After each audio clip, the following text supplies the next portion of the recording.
This story begins with a man asking if this is how it ends. He confesses his apologies, acknowledging his weakness and blaming Chris for being the true hero. However, a woman intervenes, revealing that he is actually the hero named Evan. She emphasizes that they all gave their best, and if Chris had only learned swordsmanship a bit earlier, he could have achieved 9 stars and become a 10-star hero. If only that had happened, they could have prevented the end. Evan, the jack of all trades and master of all, is known as the great extra character. His journey began when he was 20, after escaping his clan and dreaming of success. While working in the back alleys, he stumbled upon a scene of flying wyverns, the invasion of the Magic Empire by the Demon King of Carnage, the Age of Destruction. Amidst the chaos and panic, Evan noticed a recruitment notice for a party traveling with the hero. He saw this as a once-in-a-lifetime opportunity to achieve greatness and enjoy wealth and honor afterward. However, his dreams were shattered when they failed, and the Dominion of Light fell into the hands of the Demon King. Evan expresses his wish to turn back time, hoping to select Chris as the hero. Chris questions his meaning, stating that even if he could turn back time, he wouldn't relive this suffering. He believes that one life of suffering is enough, and there's no point in daydreaming about it when the world is about to end. As they all gaze up at the sky, the impending doom hangs heavy in the air. He declares that this is truly it. In his next life, not that it exists, but if it does, he hopes to be born into the family of a wealthy nobleman. That was his final thought. The scene shifts to a later time as he gazes down at his hands. He reveals that he has actually regressed and been reborn into the body of a young master of the Magic Empire. He introduces the place he now inhabits as the Dark Magic Clan. As the name suggests, it is one of the 12 clans that support the Magic Empire. From what he has gathered, he has regressed 15 years into the past to reiterate. He has returned to 5 years before the onset of the Age of Destruction. And here he thought he had experienced everything in his previous life. He never imagined encountering demon beasts tending to a garden. Moreover, he is certain of whose body he is in. His name is Christian von Baron-Khazar, so we see Chris conversing with a fox woman as she regales him with tales of a fiend with the middle name of Von. She explains that the house of Count Khazar is a branch family of Baron County, or the Dark Magic Clan. Chris inquires about its relative strength, and she responds that it is not weaker. While it is a branch family, it maintains good standing within the Dark Magic Clan. And not to mention, they are incredibly wealthy. He doubts that he will find anyone within the Magic Empire who is unaware of them and that they have 2 potential successors, but the eldest son. Christian is a real bastard among bastards. He always goes around causing trouble. Count Khazar eventually gave up on him, but this is old news at this point. Though Chris asked why and if he straightened up or something, and she says no, he actually ended up getting murdered by his relatives. Back to reality, Chris is sweating bullets. Then he says that he just wanted to become the son of a regular old rich family and wonders why he just had to regress here, why he had to be this person of all people since he is destined for death. And he starts wondering what he did so wrong, telling himself to think he awoke in this body with a coin incidentally similar in name to his. It's only been 3 days, and that he's going to die in 2 years from now. The fact that he was eliminated within the house of Count Khazar, a family that places great importance on honor, it probably means that he was an absolute trash human being. And if he just stays nice and quiet, he might be able to avoid his death. But he says that since he's woken up as a rich kid, he should just take care of himself and enjoy the wealth and honor. But he hits himself with a reality check, hitting his forehead, saying there's no way that'll happen. And that Ragnarok, the end of the world, is also the reason that the Demon King of Carnage started the war. It was to put humanity up as a sacrifice to complete Ragnarok. And it was already too late by the time they realized it. And both the Dominion of Light and the world met their ultimate demise. So if he wants to survive, he needs to stop the apocalypse as well. And the Demon King of Carnage is one thing. Considering he was the one to actually start the war, the bigger problem is that the countless number of fiends of the Magic Empire are loyal to him. To stop this, he needs to become someone more powerful than the Demon King himself.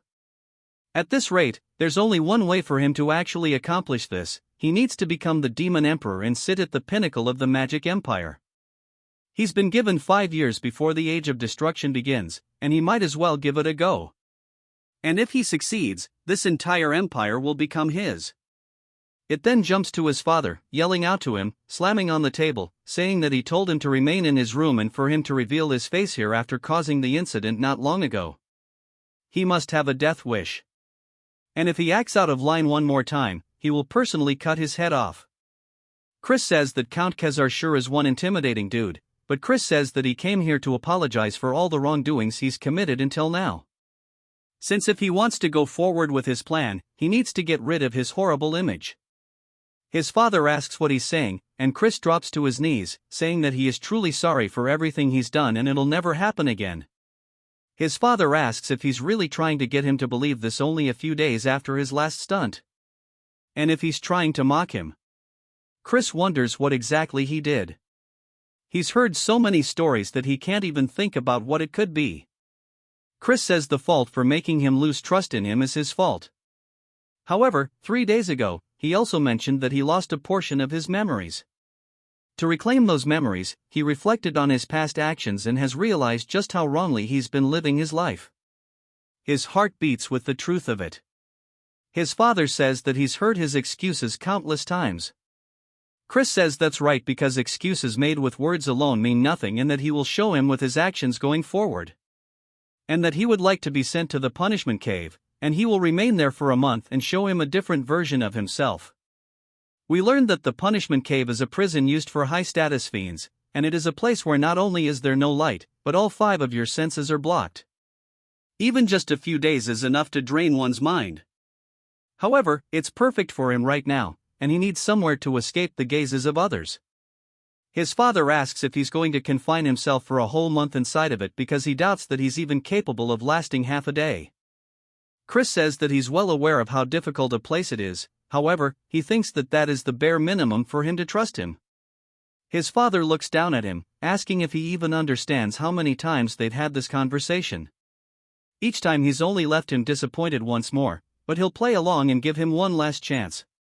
However, if nothing changes after a whole month, he will banish him from the clan. Chris says that would be a death sentence as there is a long list of people who will aim for his life once he loses protection of the clan, but he decides that it's worth the risk and tells his father that he understands. But if he can prove that he has changed, he would like him to grant a request. His father gets a little annoyed, saying he sounds arrogant as if he is certain he will come out unscathed, but if he can show him that he has turned over a new leaf, he will grant him any request. Not that he will believe that will ever happen. Sometime later, back in Chris's room, the butler enters, saying the punishment cave has been prepared. His name is Cox, and he is a half-vampire. Chris says that he sees it, and as they start walking out of the room down the hallway, all of the maids and butlers are asking if they've heard about how Chris has volunteered to enter the cave. They wonder what scheme he's pulling. There was an incident where he insulted the young lady of the Poison Magic clan and that it was an incident that the Count himself had to personally apologize for and that it's pretty embarrassing having to save face against a rival clan. They wonder when he's ever going to mature, but they still have their doubts, he ever will. They start debating on how long he'll last in the cave, and one of them says 2 days is definitely the max. But Chris smiles as he walks down the hallway, and we see what I assume is his younger brother also eavesdropping. It then jumps to the punishment cave, and Cox tells him that they have arrived. Chris looks up at one of the statues outside of it, and it turns out it's not only a statue but rather a Death Knight, which is a guard, and he says this is pretty fitting of the Magic Empire, but he doesn't care as long as it stops people from entering the cave. We then hear his little brother call out to him, and when Chris turns around to see him, he says this is a familiar face. He is his biological younger brother and a model student. His name is Thurn von Baron Khazar, and we see him instantly pull out his rapier, thrusting it towards Chris's throat. He stops just shy, but Chris doesn't even flinch. As he looks down into his brother's eyes, internally he's panicking, saying that scared the hell out of him. And he asks his brother, Thurn, what business he has with him, as it doesn't look like he's here to wish him farewell. Thurn says that he's sure he knows that he is a disgrace to the family, but if he sullies the honor of the family again, he will kill him himself. He asks if he understands that this is his final warning. Chris says he sees it must be him who killed Chris in his last life and he's personally met Thurn before during the Age of Destruction. He was a fiend famous for cursed magic. Chris says that it seems like he was cute while he was a kid and he seems to have trained diligently at this point too, but he's nothing more than a brat against him who has seen the worst the Age of Destruction had to offer.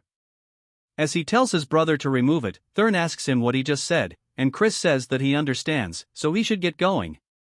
Thurn tells him that he's serious, but Chris completely ignores him, entering anyway, leaving it just awkward as hell outside. Thurn starts yelling, asking Cox what the hell was with that attitude, but on the inside, as Chris is walking forward, he looks around, saying that he can't actually see or hear anything. There's only the faintest sensation remaining around his fingertips, and he bets that is on purpose so that prisoners can feel the objects they bring in or else they might starve to death. An ordinary person would quickly feel mentally drained. In such a place, however, that's irrelevant to him as he's experienced worse during his time as a treasure hunter, and blocking off the five senses is something he's wanted since it will let him see further into himself. Without it, he can't overhaul this broken body. Of course, it also requires a lot of time and luck, but with the medical skills he's suffered to master as the divine doctor and the bone compression art he modified from the circus and finally the magic stones of different properties, it is certainly doable. He honestly thought he wouldn't be able to get a hold of magic stones since they are expensive, but he guesses this is the niceties of an elite clan that heeded his request, even though he's a good-for-nothing yet. In his previous life, he and Evan struggled to obtain them as they had to slave away in the mines. The start will be with the white magic stone, which will purify the toxins. It is a boring but essential stage. It requires him to tediously clean away any toxin buildup across his body with white mana. Even the smallest mistake would cause great pain across his whole body. As he starts doing exactly that, he feels a tingling sensation, which I would assume is like pins and needles when you're sitting on the turd for too long. And he looks up, smiling, saying that this is a cakewalk to him. Sometime later, we see Cox reporting to Chris's father. When his father asks how Chris is doing, Cox says that he entered the cave and he's worried that it'll break him so bad that he won't be able to even call for help. His father wonders if maybe sending him there was a mistake. He had such a promising future as a child, and he wonders how he broke apart so easily if his gift made him too arrogant. Whatever the reason, he'd rather he be fully ruined or died than live such a wretched life. And he's full of conflicting emotions, such as anger and sadness. Even though Chris's words seemed very reasonable, he doesn't think he should have expectations. He's already tricked him too many times. He asks Cox if he saw anything strange when Cox enters. Cox says there was an incident, and his father tells him to report everything in detail. Cox says in truth the young master took magic stones into the cave with him, including a dream stone that makes one hallucinate, and so they don't know the side effects, so they have to immediately open the cave. We see his father's fist shaking out of frustration, but he tells Cox that they can't, and if that's the case, then just leave him to die. It then jumps to a whole month later as he's standing before the punishment cave. Chris's father says he must be a wreck by now. As the door slowly opens, his father is completely taken aback by the shine he is seeing, and Chris says he's been waiting for him to finally show up.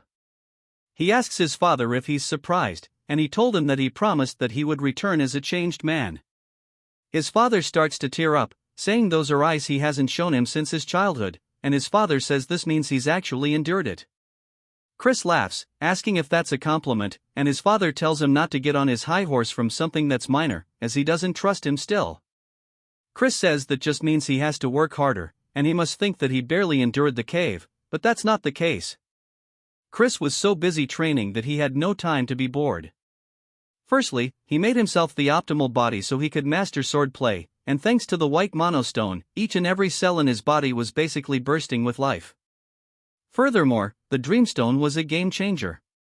Cox asks if he was really going to take that into the punishment chamber, and Chris says that he's glad he was stubborn about it. Thanks to the hallucinations he drastically reduced. At the time it took for his metamorphosis, and on top of that, he created 2 cores. He shows that he's actually a genius as he uses a 1-star spell called Light, and he used his darkness core to hide his light core. The fiends would make a giant fuss if they discovered it, which is why his father doesn't actually think it's that impressive. Things in there would have been great, but of course, that is not all. As he sensed something, one of the stones flew up towards him. When he got a closer look at it, he says that the dreamstone is just a mess and that someone was hoping to get him high off of it and break him down. But he willingly accepted it and took it head on. He used it as a sacrifice for his leap forward. He tells his father that since he kept his promise, he wants to make a request. His father tells him to speak, and Chris says that he wants to use the Black Swamp Knight's training ground. But his father says it is not good for nothing, like Chris has no place to be there as they are one of the 3 orders of knights supporting the Dark Magic clan. He must know that only the most elite knights may display their skills there. Chris says he's only asking to borrow the training ground and he believes watching the bravery of the Black Swamp Knights would be a good influence on him as he doesn't plan to actually join their order. His father thinks about it for a second before telling him okay, but to heed his warning, and he should not behave disgracefully before the night. Chris says there's also one other thing he wanted to request, which surprises his father.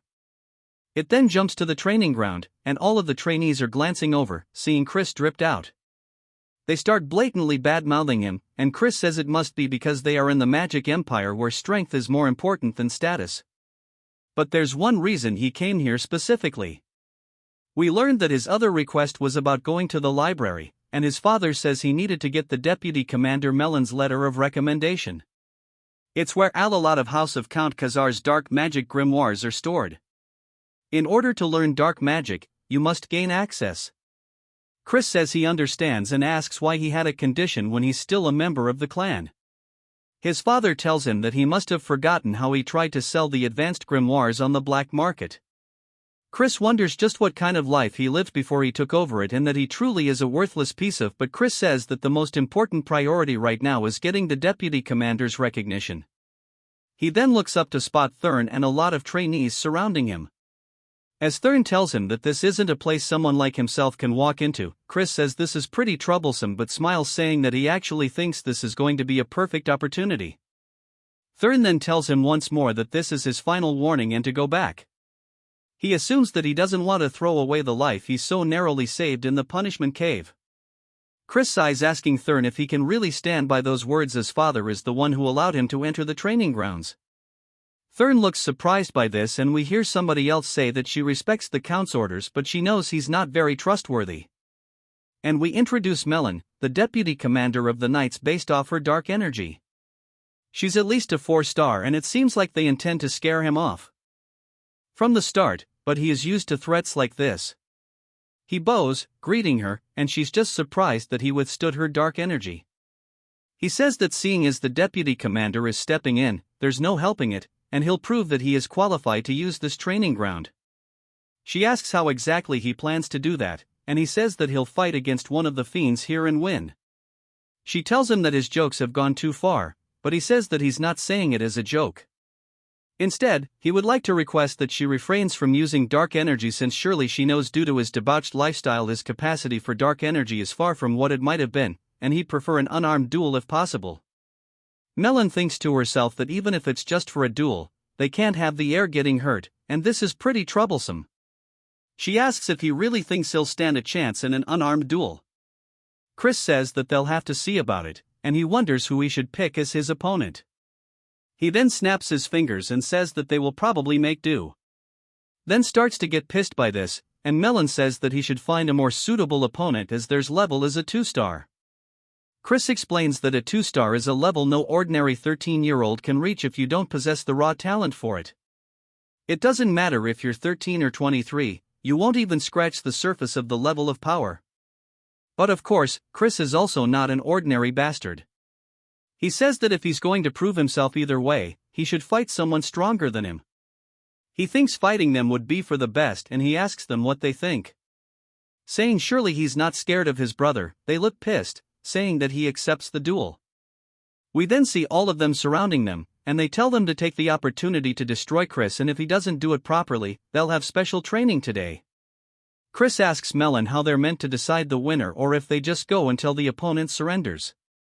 Melon says that this is pretty insolent and he doesn't even know his place, but they should just go until one side is incapacitated.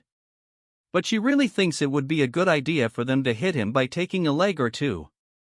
Chris asks them if he heard the rules, asking what he's going to do since he's going to be in for a serious whooping.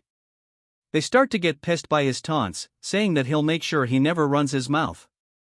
But while he's distracted, Chris smacks the absolute piss out of him, which completely catches them off guard. Chris asks what's the matter, saying that the fight's already begun. They look back up towards him and swing, telling him to shut up. Chris explains that this is practically cheating as a fiend who hasn't even reached 1 star yet. He doesn't stand a chance against someone with dark energy, but in a barehanded duel he fought on countless battlefields in his past life, so it's not really a big deal. As he knees them right in the stomach, he says besides, if they only count the dominion of light powers achieved in the punishment cave, he is at least a 3 star. The other trainees are asking what the hell they are witnessing as they're hunched over holding his stomach. Chris asks if he's crying and if he wants him to blow on his boo-boo, just straight taunting his little brother. Thurn starts asking him what trick he pulled, but of course, Chris is satisfied, saying that seeing him in this state is refreshing. There's nothing like a trick here and that his brother is just a bit too weak. Thurn starts to get pissed, but Chris continues taunting him, saying that he's so quiet he can't hear him. A black aura then starts to envelop his hand, and he dashes forward, telling Chris he's going to kill him. Coming in for a left, Chris dodges the attack, saying he's pretty fast though. This is the spirit he was looking for. As Thurn continues punching towards his face and missing, Chris says this still isn't enough. As he raises his hand, cutting off the aura from the rest of his body, even Thurn realizes that his dark energy is starting to dissipate. Chris hits him with an uppercut, saying that fighting is all about instinct as his eyes go white and he falls to the floor.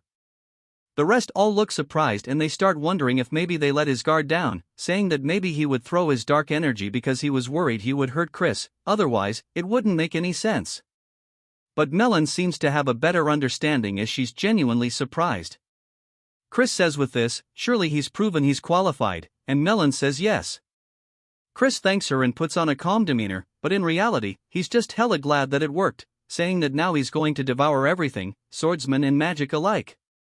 It then jumps back to the house, and Chris explains that he has reached 1 star in dark magic since he's still not fully accustomed to handling dark energy, and there was a lot of residue left over by Christian. It took longer than he expected.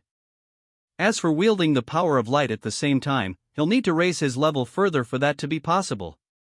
He rings the little bell only for a woman to slowly appear in his room, asking if he called for her. We are introduced to Mary. His sign maid, he says he can't believe they are using a high-level evil spirit, a banshee, as a maid. And admittedly, though, it was due to Christian's constant troublemaking that they couldn't. He says he'll definitely replace her, lady, and he tells her to just give him some juice as he'll drink it and then leave to train. She asks if she should prepare it with human blood, but he tells her just to make it with strawberries. She tells him that blood juice tastes super good though, and he tells her that he wants strawberries. She continues, and they have a little bit of banter back and forth sometime later. As Chris is heading out somewhere, we hear Cox yelling out to him, asking if he's going to train even though it's so early. And then he worries he is just pushing himself too much.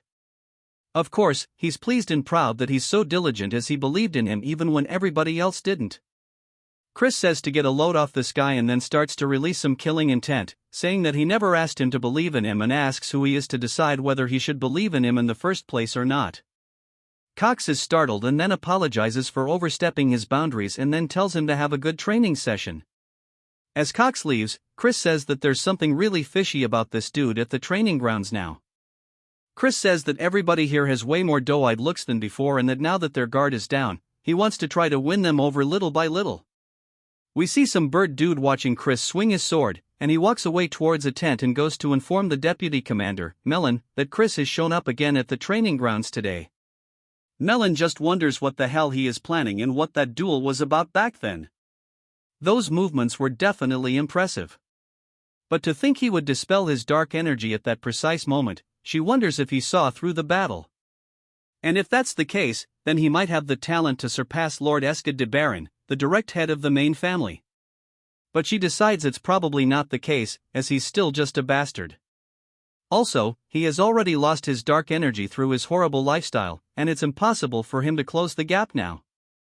She hears a lot of noise outside and decides to go check it out, asking what's the deal with it. One of the men tells her that Chris seems to have had a small conflict with a squire. The other trainees wonder what happened, saying that Canon is a 1-star fiend. And they wonder if maybe Chris also reached 1-star Melon. Looks surprised, but Chris says that he wanted to see the rumored prowess of the Great Black Swamp Knights. But it doesn't seem like they live up to their reputation. Asking if there's anybody else who wants to stand up, she says surely they're not a cowardly order of knights.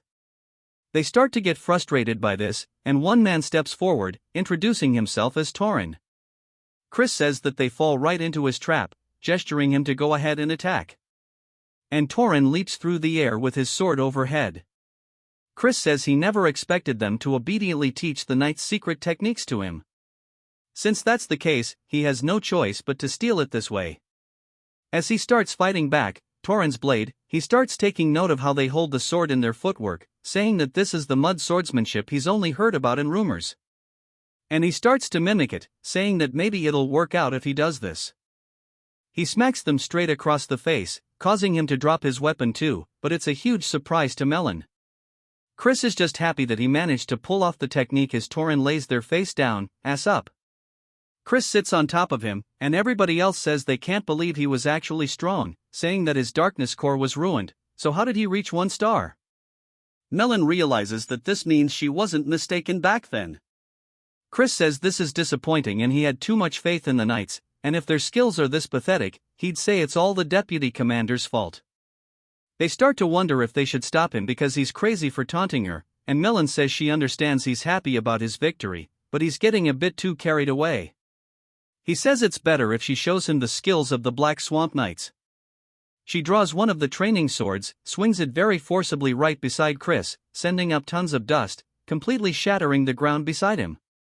She says that she only needs 1 second to beat a bastard like himself while releasing a very deep purple aura. Chris asks if she's really planning on fighting against someone like him with her full power and that they should only use dark energy up to the 1-star level and prohibit dark magic as well as using only wooden weapons. She starts to exchange her blades, saying that 1 star is more than enough, and she'll break both of his legs with just half of that. He says if that's the case, he'll put both of his legs on the line, asking what she's willing to risk. She says that anything's fine because he won't be walking away from here today. As she dashes forward, he blocks her attack with a sword, but it is definitely heavy. As we see him starting to get pushed back, she continues swinging all over, but he is managing to keep up by blocking and parrying. Even the other trainees notice this, saying that he's held up for a while considering he's up against Melon, but they say that it must be because her main weapon is the great sword, but we see she's frustrated saying that for some reason her attacks are not reaching him even though he's a weakling through and through. He shouldn't be any match for her. She says that when he fought there in the fight just now with Tauren this happened as well. Chris says that it seems things aren't going her way, which makes her even more pissed as she starts to imbue some aura into her blade, preparing some kind of heavy-ass attack which seems like she might be breaking the rules a little bit. She swings down directly towards where he's standing. Chris ducks to the side, saying that now's his chance. As he runs forward, he hits her with a headbutt straight to the face, which catches her off guard. As she's reeling from the attack, she's surprised to see the blood in her hand. But Chris is glad that his gamble paid off, saying that Melon is a spell sword. So as long as her dark magic is bound, the moment her defense slips, she wouldn't be able to block the opening with physical power alone. So if she was a fiend who focused on the sword, that might not have worked. She looks at the blood still in disbelief, then begins to laugh hella loudly. She says that she never ever would have imagined a headbutt, and it seems like she's looked down on him too much. She'll focus from now on. Chris starts pointing to her neck though, saying that the fight's already over as he scratched her with his nail during the headbutt.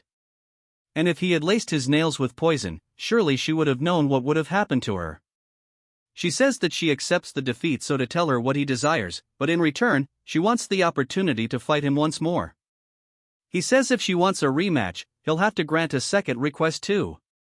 She says she'll do anything, and he walks close, saying that if that's the case, once he's right into her face, he asks if she would kneel before him. She's surprised by this and says that surely he understands that is an impossible condition to meet. Her loyalty lies with the main family of the dark magic clan house, Baron. He says, of course, he knows that she is here on an excursion from the main family. However, all of this itself would be resolved if he were to become the young lord of the clan. She's surprised by this and tells him that's utter nonsense, as the 5 young lords whose succession rights have been recognized are all from the direct descendants of the main family. He says there's no rule that says a branch family member can't become a young lord. But about her second duel request, asking if she would like to do it a month from now, he says about the next time they won't limit themselves. She says that he'll have no chance of defeating her. He says that who knows, as few things are truly impossible in this world. She sits there just staring at him, still with blood on her face. He bows, saying that I'll see her in a month, and on that day, he'll make her realize who her loyalty should truly lie with. It then jumps to him handing his letter of recommendation to his father, saying that the fiend's fundamentals are lackluster and they'll need to focus more on their training. We then get a flashback to Melon talking to his father, saying that Chris is a genius. Even with his low star rank, he easily defeated the ones with solid foundations and even herself. He asks if she's serious, and she says yes. It was a rare fight for her, one she could enjoy. His father is still having issues trusting his son, but his work is paying off.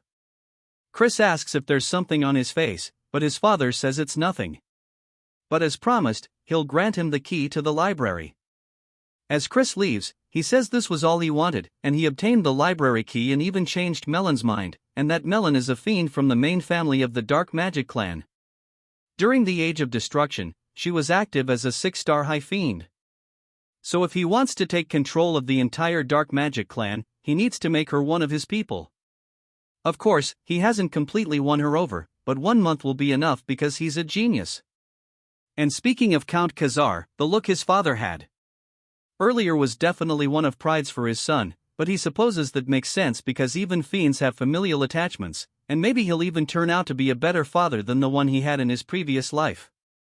He finally embraces Count Khazar as his father, saying that he won't disappoint him.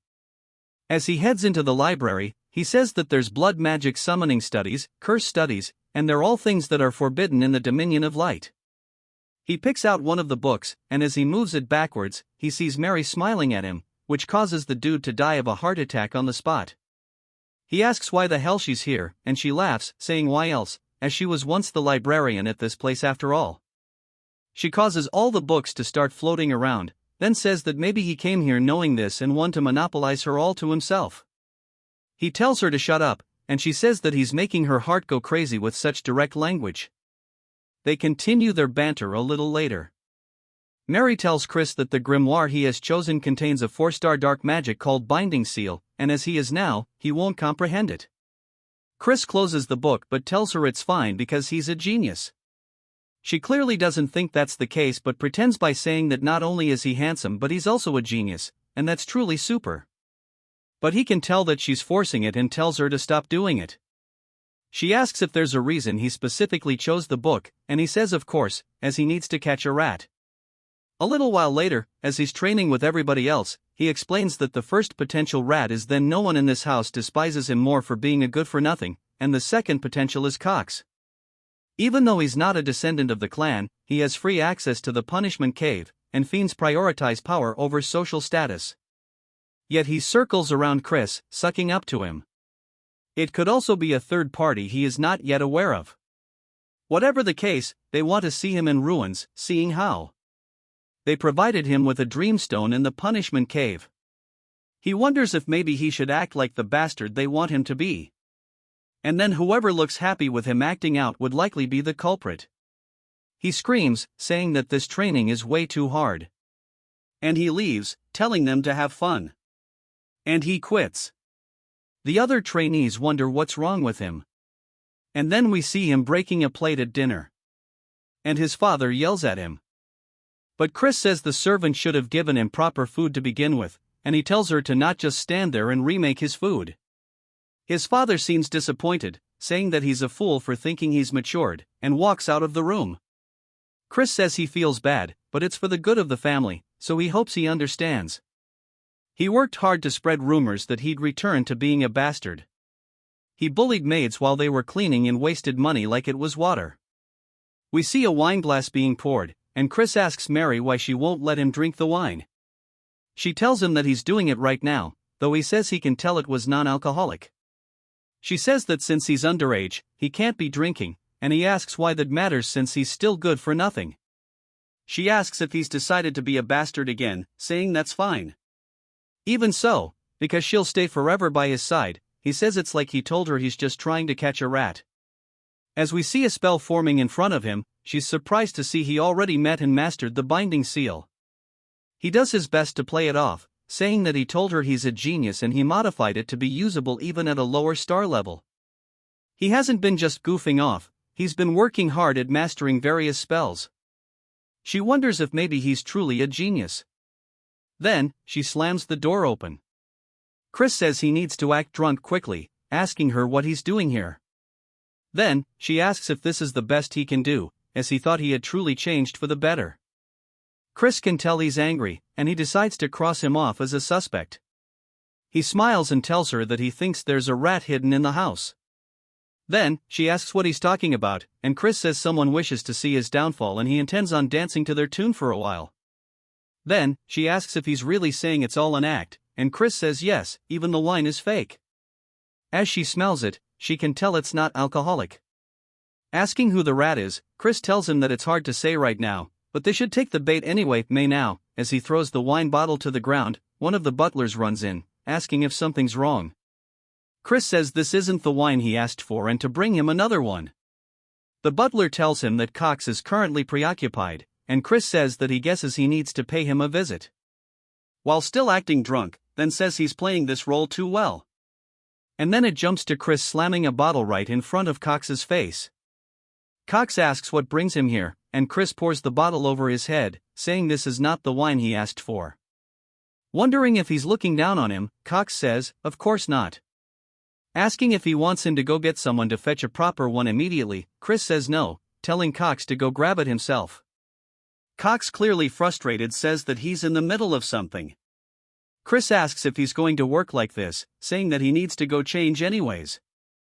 So to get going, Cox then begins to shake visibly and says he'll be back soon and walks out of the room. Chris says that he needs to commend his patience in withstanding such humiliation, but that hostility was very clear. Chris starts looking over all the paperwork Cox has been working on, and he looks surprised but then smiles, saying that this is it. He figured that if Cox was the rat, he would be doing some funny business with the finances, but this isn't enough as he needs a real smoking gun. As Cox comes back, he says he has the wine for him, and Chris thanks him, asking if he's not mad at him. Cox says, of course not, and Chris laughs, saying that he doesn't know if he can tell, but Cox is his favorite. Cox tells him that he's grateful for that, but he has a message for him. As his friends wish to meet him in secret at the usual place, Chris asks what he's talking about. Cox says, although he would prefer him not to associate with them, it is not his place to be judging his friends. Chris says that he guesses he'll meet them then, and Cox tells him to do as he wishes, but he can't help but smile a little bit, saying that things are going better than he expected them to. It then jumps to a whole table of food, and we hear someone telling Chris that they've heard rumors that he's changed recently, but there's still no way that he's the best among them. Chris glances to his side, seeing a young woman saying that getting a girl this young to pour drink sure to cement them is trash. Turd tells him to have a drink, and as Chris raises it to his mouth, he senses something and throws it, hitting Turd straight in the face, which causes him to panic and cough. He asks Chris what he thinks he's doing. Chris says he knows he tainted the alcohol from the way he reacted. It looked like he knew there was something in it. Chris then raises his hand, starting to form a magic spell, and puts it straight to the girl's forehead. As it begins to glow, she slumps over unconscious. His friends ask if he really knows how to use dark magic. Chris says he doesn't think now is the time for them to be surprised by that. He grabs Turd and Pomodore by their heads, slamming them straight into the table, but not just once. He does it over and over. Turd asks why he's doing this, trying to calm him down. Chris says if he still doesn't know what he did wrong after getting hit like that, they can die here and now. As he pulls out a knife, a little later, we see them tied up, and Pomodore has even pissed his pants, begging that he be spared, as they were only ordered to feed him the drug and frame him after they killed the girl. Turd says they were threatened with the drugs they were dealing in secret, so they had no choice. Chris asks who was the one who ordered. Pomodore is hesitant to answer Chris, then moves the knife closer to the man's crotch, asking if he wants to have it cut off. They immediately say it's Cox and they'll do anything to spare their life. Chris asks if they really mean that, and they both say they swear on it. Chris says he can't hear them. They yell it even louder. He says that he'll take their word for that as he begins to cast another magic spell. It starts flying into their foreheads, and he tells them to listen to what he tells them and carry it out properly. They both fall unconscious onto the floor, Pomodoro or even foaming out the mouth a little later. Cox runs into Chris's father's office, saying there's a problem. When he asks what it is, Cox says that the young master has committed murder. It seems he got drunk at night and killed the one who was giving him drinks and threw their body into the river. It seems they won't be able to overlook this one so easily. Asking him what they should do, Chris's father tells Cox to bring him to the Fiend Court as he invokes his immediate trial. Cox smiles, thinking that his plan is going perfectly. At the court, we see Chris standing trial. He tells his father that he's innocent. His father asks if he really plans to lie as there are witnesses. Chris asks how that could be the case when it never happened and that he thinks there's just been a misunderstanding. As the young woman enters the room, he says that this is the dead servant herself, Turd and Patter. Look genuinely surprised by this, she says that Chris took her home after she woke up from falling unconscious and he even gave her money to help her pay her rent, but Pomodoro and Turd are the evil ones and they put drugs in Chris's drink. His father asks what's going on here, and Chris decides that it's time to get this show on the road and begins activating his magic. Turd says that it's correct. They gave false reports, and Pomodoro says it was because they were given orders by the butler Cox to frame the young master. Cox starts panicking, asking why that kind of trash they're spewing, and that this is slander, and that Chris and his friends are trying to frame him. Cox also tells Chris that the joke's gone on for too long, and he's crossed the line, but Chris knew he would react this way, and he says as the victim of this incident, he would like to request one thing. His father asks what it is, and Chris says that he wants him to act as a proxy of his authority to directly question Cox. His father looks a little confused but decides to go along with it, saying that he'll leave it to him to head the defendant's stand, but to know the moment he acts in a way that is inappropriate, his authority shall be revoked immediately. Chris says that he'll finish this quickly, and as the representative of the great ruler of the Magic Empire, the Demon Emperor, and as a member of the Dark Magic clan that governs the eastern region of the Southern Magic Kingdom, and as a representative of Count Khazar, he will now question the defendant. He asks Cox if he swears that he will only answer with the truth to his words.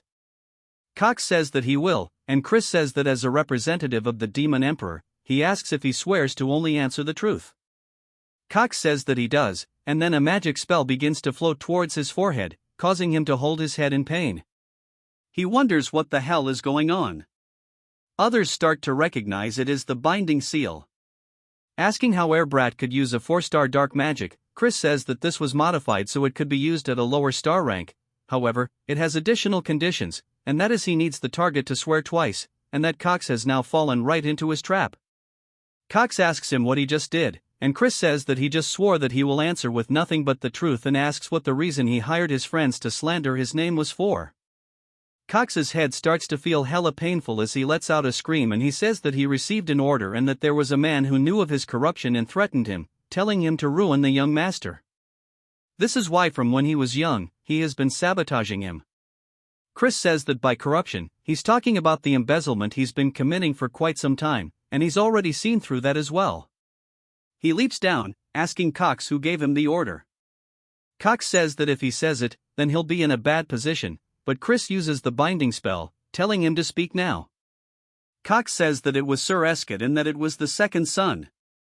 Cox panics and says that he needs to run away before he gets killed by him, but Chris draws the blade from the nearby guard and cuts Cox's head clean off. Much to his father's surprise, Chris says that by the borrowed authority from the Count, he has punished the sinner as Cox's corpse lies there on the floor.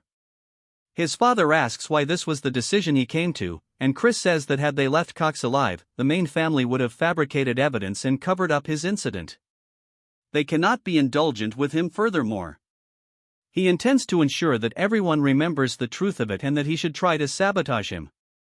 His father looks a bit anxious and then snaps his fingers, telling him to follow him as he opens up some kind of gateway behind him. Chris enters, asking where they are. His father says that this is a secret training ground as there are too many eyes in the courtroom. His father then says about what he said just now, asking if he means to say that Eskid will cause more trouble as a result of the succession conflict because a family's power and authority is directly tied to the successor they support. He tells him his decision was correct, but he feels that he may have acted hastily. However, with things as they stand now, they will have to support the first young lady. The first young lord isn't an option because he is a crazed, bloodthirsty lunatic. Chris says there is also another option, which is for he himself to become the successor. His father says that's nonsense, but Chris says that someone from a branch family can be recognized as a successor if they possess the necessary ability. His father says that's just a role by name alone and it is not enforced. Chris says that he doesn't really know about that because why else would he should try to sabotage him? His father says that he may have been more talented than Eskid in his childhood, but he's been lagging quite far behind him now. Chris says that he'll make quick work of catching up, but to do that, he needs his help. He wants his father to use his authority to recommend that he participate in the Sacred Dark Rite competition. He says that's wrong too. 2 months from now, his father tells him that he'll need to be a 2-star to participate and that he only just gained 1 star. Chris says that he'll make sure to reach it within the next 2 months. Then, so surely this one time his father can help him out. Sometime later, we hear the maids talking about how it seems Chris truly has changed and they have heard that the Count himself has been personally training him. Asks if she has meant the same training that even the senior knight struggled so much with and that he doesn't know how long Chris will last. As we see Chris cutting something cleanly in half, he says that he needs to bind it with mud swordsmanship and then sever it with blackside swordsmanship. Asking his father if he's correct, his father says that he only started teaching him this today, yet he understood it immediately. Chris asks why he has to keep doing it this way because keeping them separate is so weird. His father asks what he means and Chris says that he feels like there's a more efficient method. As another mushroom monster spawns in, Chris runs forward, cutting its legs clean off. His father says that was mud swordsmanship, asking how he did that when it's not meant for slicing. Chris explains that he only used the mud swordsmanship but he wrapped it in the black side sword energy. His father internally is freaking out, saying that's not something a 1-star should be able to do, but plays it cool, saying that's pretty powerful, but using 2 techniques means it's going to be difficult to use curses too. Chris shows that he can still do it anyways and says that it's still pretty easy and it's not really an inconvenience at all. His father then freaks out externally this time too. It jumps to 2 whole weeks later as Chris is lying on the ground. He says that running is so hard and it's not like he can half-ask this since stamina is key to increasing his power stage.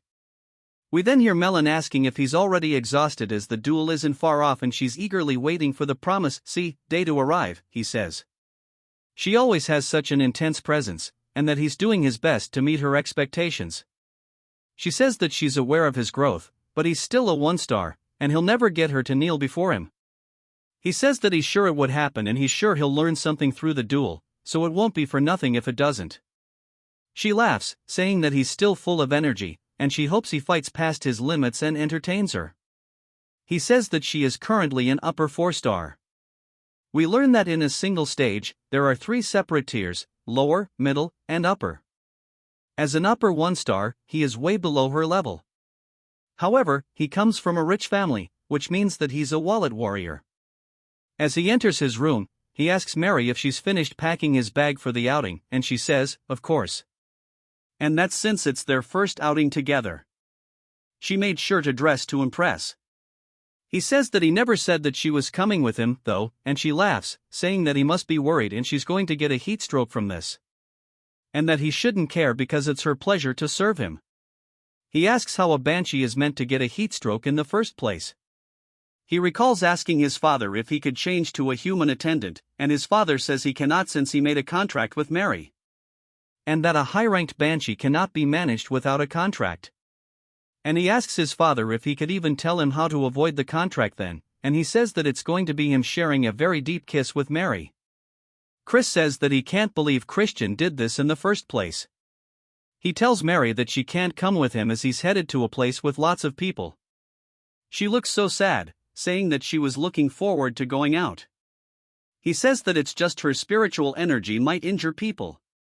She keeps the puppy dog eyes, saying that she's been stuck in here for decades now, and bro can't believe that she's this sad about it.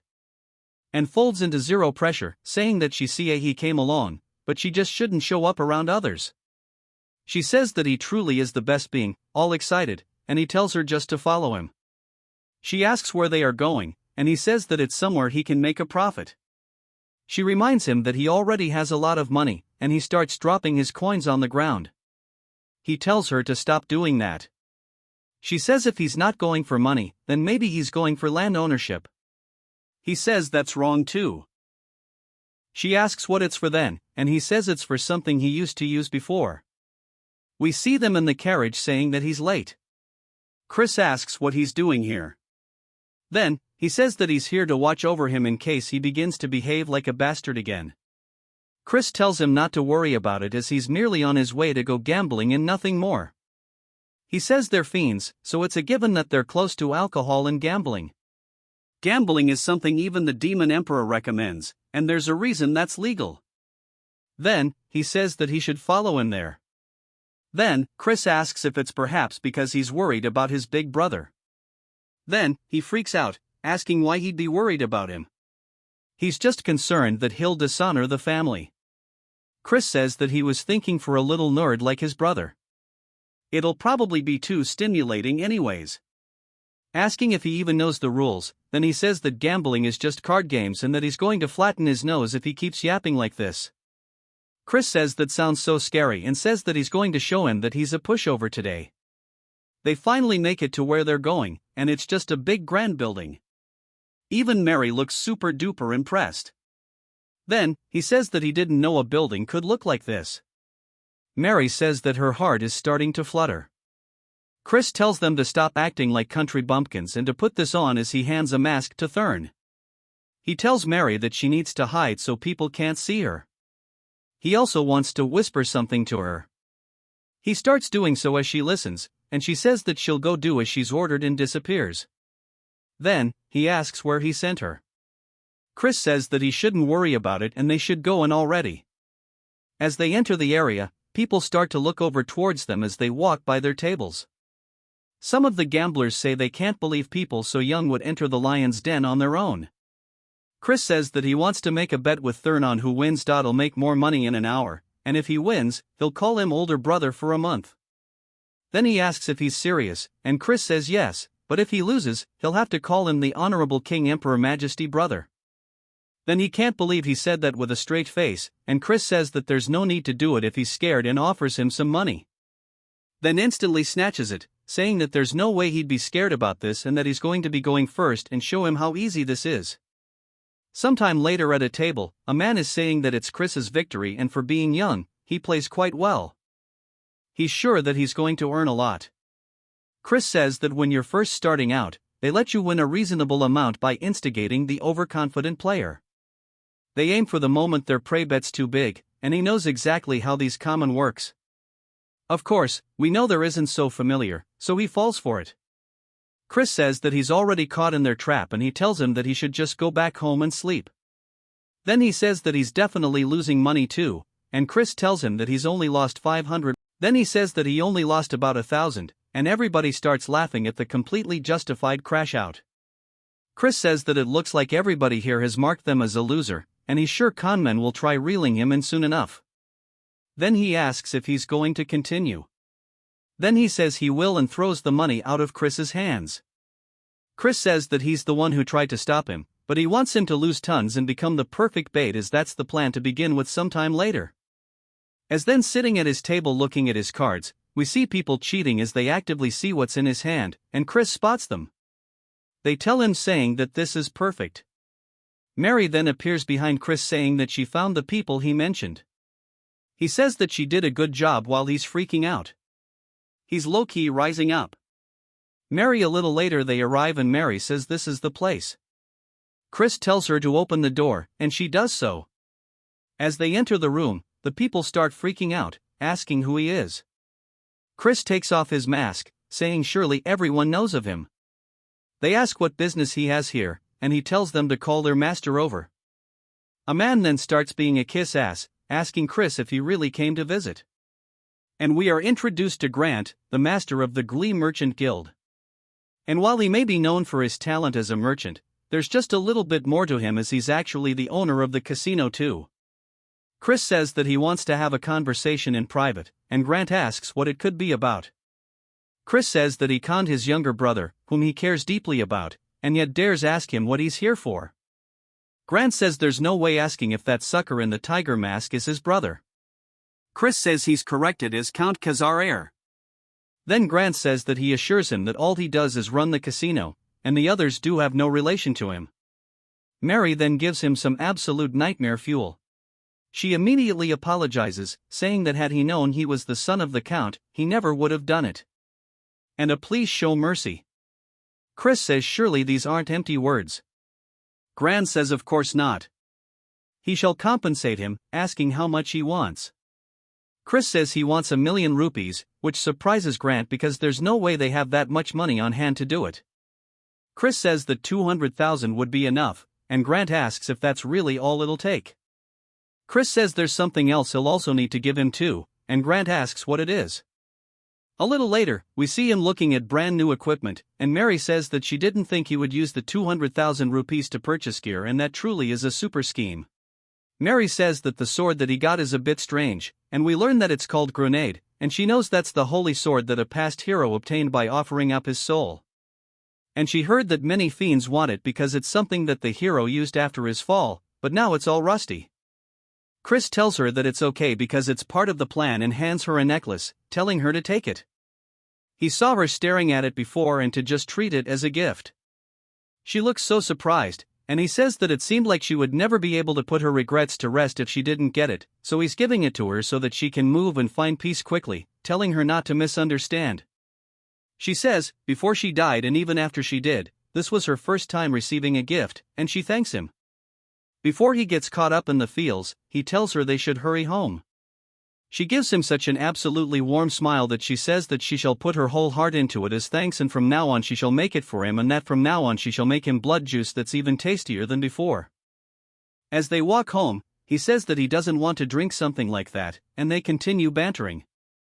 She says that surely he knew that the strawberry juice he's been drinking all this time was blood, and he tells her to stop joking. Chris then says to wait a moment because he feels like he's forgetting something. Of course, he's talking about the ring that he left at the casino. It then jumps to the next day as we hear them yelling out to Chris. Chris wakes up wondering what's going on, and then asks why he abandoned him. Chris thought he forgot something the other day, and then tells him that he was nearly sold off as a debt slave because of him and that he was lucky someone recognized him. Chris apologizes but says that it was probably Grant who helped him out, though he's addressing him all wrong since he lost the bet. He needs to keep his end of the promise and to go ahead and say the words. Thurn looks mortified and squeezes the hell out of the pillow but slowly starts to say the word esteemed over and over. Chris says that he doesn't know what he's trying to say, and then yells it while ripping the pillow open, calling him the esteemed King Emperor Majesty, brother. Chris says this is good and that he should be sure to respect him and strive to do well for himself as well. Thursday says that he'll have his revenge one day and to prepare himself, and Chris says that he can't believe such an adorable kid will grow up to kill his older brother, and it's probably all because of him. He's talking about Eskid, the son of Langam, the acting clan head of the Dark Magic clan and the rank 1 young lord. He does not feel much about him since he's not the real Christian, but if he wants to become the young lord, he can't avoid a confrontation with him and that he'll repay this grudge personally. But if he wants to do that, he needs to get Melon on his side, and he looks down at the holy sword that he has as he's kneeling down with it. On the floor, he explains that at one point, countless fiends attempted to wield it, and the reason this holy sword is treated as just an antique is that no one has been able to do so. Then he's sure that it might react differently to him. As he grabs onto his chains, it starts to release a very holy energy that zaps his hand away. Chris looks down at his hand, saying that this is to be expected since it's an artifact created to use the holy power of light. But in the end, it's still just a weapon, and he'll be able to use it if he can just analyze the mechanism that's making it reject the dark energy. As he starts hammering away at it over and over, it begins zapping the hammer with every strike, slowly shattering it upon contact. After a bit, Chris asks Grenade if it hurts and pulls out the hammer after hammer, telling it to submit already because he's going to hit it all night. I feel bad for the poor sword. A few days later, at the secret training grounds, we see his father asking if he's done his preparations. Chris says he has, and we see a woman in front of him. He asks who she is, but he says that he thinks he's seen her somewhere before. He then realizes who it is and greets the KN commander of the Black Shadow Knights. She says it's been a while, and we learn that this is his aunt, named Marion. She is the daughter of the Elder Clan head, the master of the Dark Magic Clan, and the older sister of his father and Count Langam. She protects the Elder Clan head and is in charge of secret missions and surveillance within the clan. She is the elite among the elites, and he wonders why she's here in the first place. His father says that his sister came to visit for matters concerning Cox, and she laughs, saying that he committed quite a cheeky act. Chris says that maybe the Elder Clan head is planning on protecting Eskid, and that might be a bit of a problem. He says, it seems the Elder Clan head has plenty of free time tending to such trivial matters. She says he's pretty bold, but the clan head has no interest in the squabbling of children and rather he seems to be interested in Chris. Chris is surprised by this and says that this might be an opportunity to win his favor. Marin says that she wonders if this is bravery or idiocy as he hasn't even reached 2 stars yet. He is challenging Melon and that he should call off the duel. He thanks her for worrying about him but says that he has his own plans. As he starts to show the sword, she recognizes it, asking if that's perhaps Grenade. Saying that he must have gone insane, but she knew he was a troublemaker, just not to this extent. We finally learned that his father's first name is Raiden, and she says that he went on and on about how Chris has changed for the better. Raiden says that it's true, and she asks if he doesn't realize that he's trying to use a holy sword in a duel. Chris asks if he's not allowed to use it and that he just has to win no matter the method or trick he needs to use. She warns him that even the Elder Clan had failed to tame Grenade as that holy sword's power will burn him to ashes. Chris asks if that's the case, as he starts to take the sheath off of it. She yells, telling him that it's dangerous as it has a little bit of a golden light to it. Of course, nothing happens, and she kind of just stares at him. She asks if it's a replica, and he tosses it at her, telling her to check it herself. As she catches it, it starts zapping the hell out of her hand, so she throws it to the ground. She asks how he's doing this, and he says that it's a trade secret that he doesn't want to tell her, but she can be sure of one thing, the only reason why he can wield the sword that even the Elder Clan had failed to tame is because he is a genius. His father can't help but feel proud as hell, and we hear Melon laughing, saying that he's always so fun and entertaining, and for him to have tamed a holy sword is cool, but it's not like that's going to matter, as today will be his last day in this world. Chris begins to stare at her. It then jumps to the start of the duel. As Melon's charging forward, swinging down, Chris blocks it. He says it's just as he thought. Without any restrictions, her power and speed are incomparable to before. He won't be able to narrow this gap at all. But as she starts flying in, he blocks her attack once more. We see the holy sword starting to dissipate the aura on her blade. His father and aunt are surprised that it's opposing the dark energy. Raiden says that it seems like he surpassed her when she was younger too. Marin says that's not the end of it, pointing out that he is wielding the holy sword. As they see his hand still has the purple aura to it, but it looks like it's clashing with the sword's aura, Chris strikes back, causing Melon to block it. Raiden says that the power is incredible, but it looks like his dark energy is fluctuating a bit. Marin says that's not what's going on. He's controlling his dark energy for a single moment to avoid the rejection and response of the holy sword. Melon distances herself. Chris asks if the battle is to her liking. She says that she's been having this thought for a while, but asks if he's perhaps predicting her movements. He says that he does happen to be pretty observant, and each sword technique has a preceding position she needs to raise her arms before she can swing down. And to do that, she needs to move the muscles in her shoulders and upper body. This is something a novice and an expert share in common. She sighs, asking him how he's going to predict this. Then, as we see a green aura start to be released from her hand, it starts to wrap around Chris. She says that surely he hasn't forgotten that the Black Swamp Knights are spell swords. A giant surge of holy energy resonates from him. He says that almost could have been a problem. She asks if he had a cleansing artifact. Chris starts thanking his father, saying he survived thanks to him. But he says that should be in the secret vault. He looks confused. Chris says he can't help but be a little bit of a klepto sometimes, but having good equipment is a skill itself in a real battle anyways. He reaches into his pocket and throws something towards Melon as it explodes. She does her best to dodge whatever it is, and Chris says there's no use even if she does, as he throws another one directly towards her. This one explodes. He says that he got that artifact using the money he took from GLE, and it's pretty effective. He tells her that he knows she's alive and to come out already, as she starts thrusting her blade directly towards him. Chris redirects his blade, matching her, hitting the tip of the blade, causing it to crack until it shatters into pieces.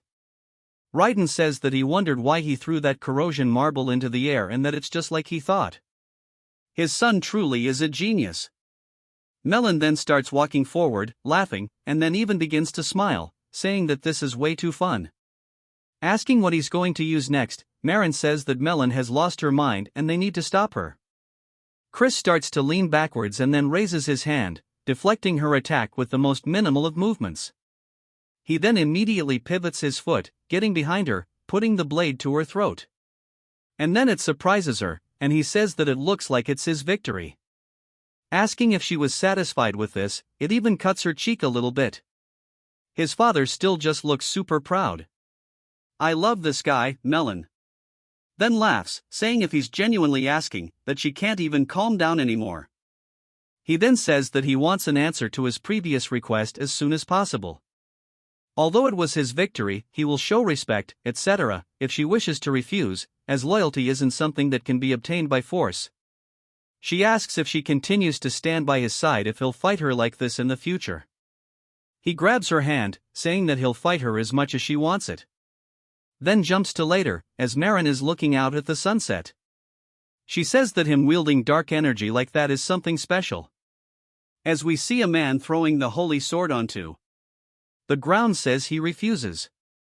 Marin asks if it's impossible for him to hold it as well, and he says that he can wield it momentarily, but as she knows, the waves of dark energy change continuously, meaning you need to constantly change the waves into one that the sword cannot detect.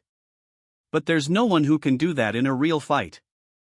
It might only be possible for a demon of Gahong or the demonic dragon, and if not them, then perhaps a crazy bastard who can control dark energy as easily as they breathe. She recalls Chris smiling widely, asking if it was perhaps enough to earn her praise, and she does look a bit happy about it, saying that maybe her father's long desire can be fulfilled. It jumps to the kitchen, and we see a very evil-looking dude chopping stuff up as he cuts a strawberry in half and places it atop cheesecake. Chris says that he can't believe he's been making the strawberry cakes, and Mary says that despite his appearance, his skills are top-notch. The orc then asks Chris what brings him to the kitchen, and Chris says to make some cookies. Mary asks why he's making cookies, and Chris says to give them to someone. She asks if it's for a woman other than her, and he says that it's not what she thinks but it is technically for a woman. The orc says he can do it for him, but Chris says it's fine because baking heartfelt snacks with his own hands is what matters. He may not look like it, but before he can finish his sentence, he gets hit on the cheek with a red substance as orcs are going absolutely crazy mashing up what used to be strawberries into jam. Chris asks Mary if she's sure they aren't adding blood to the strawberry juice, and she laughs. Then later that evening, Chris calls out to Marin, who's about to get atop of horse, and she asks what's the matter. He says that he heard she was leaving and came to say goodbye. She says that she appreciates it and he must be tired from the duel yesterday. He says not at all, but he also has a little gift for her. She sees all the cookies and begins to blush, saying that he didn't have to prepare a gift. He says he's happy to see her again and couldn't help but prepare something right then. He remembers yesterday when Chris was asking him if there's any particular food that Marin enjoys, and he says that he sure doesn't know how to win someone over. Chris tells her to try a bite because he baked them himself.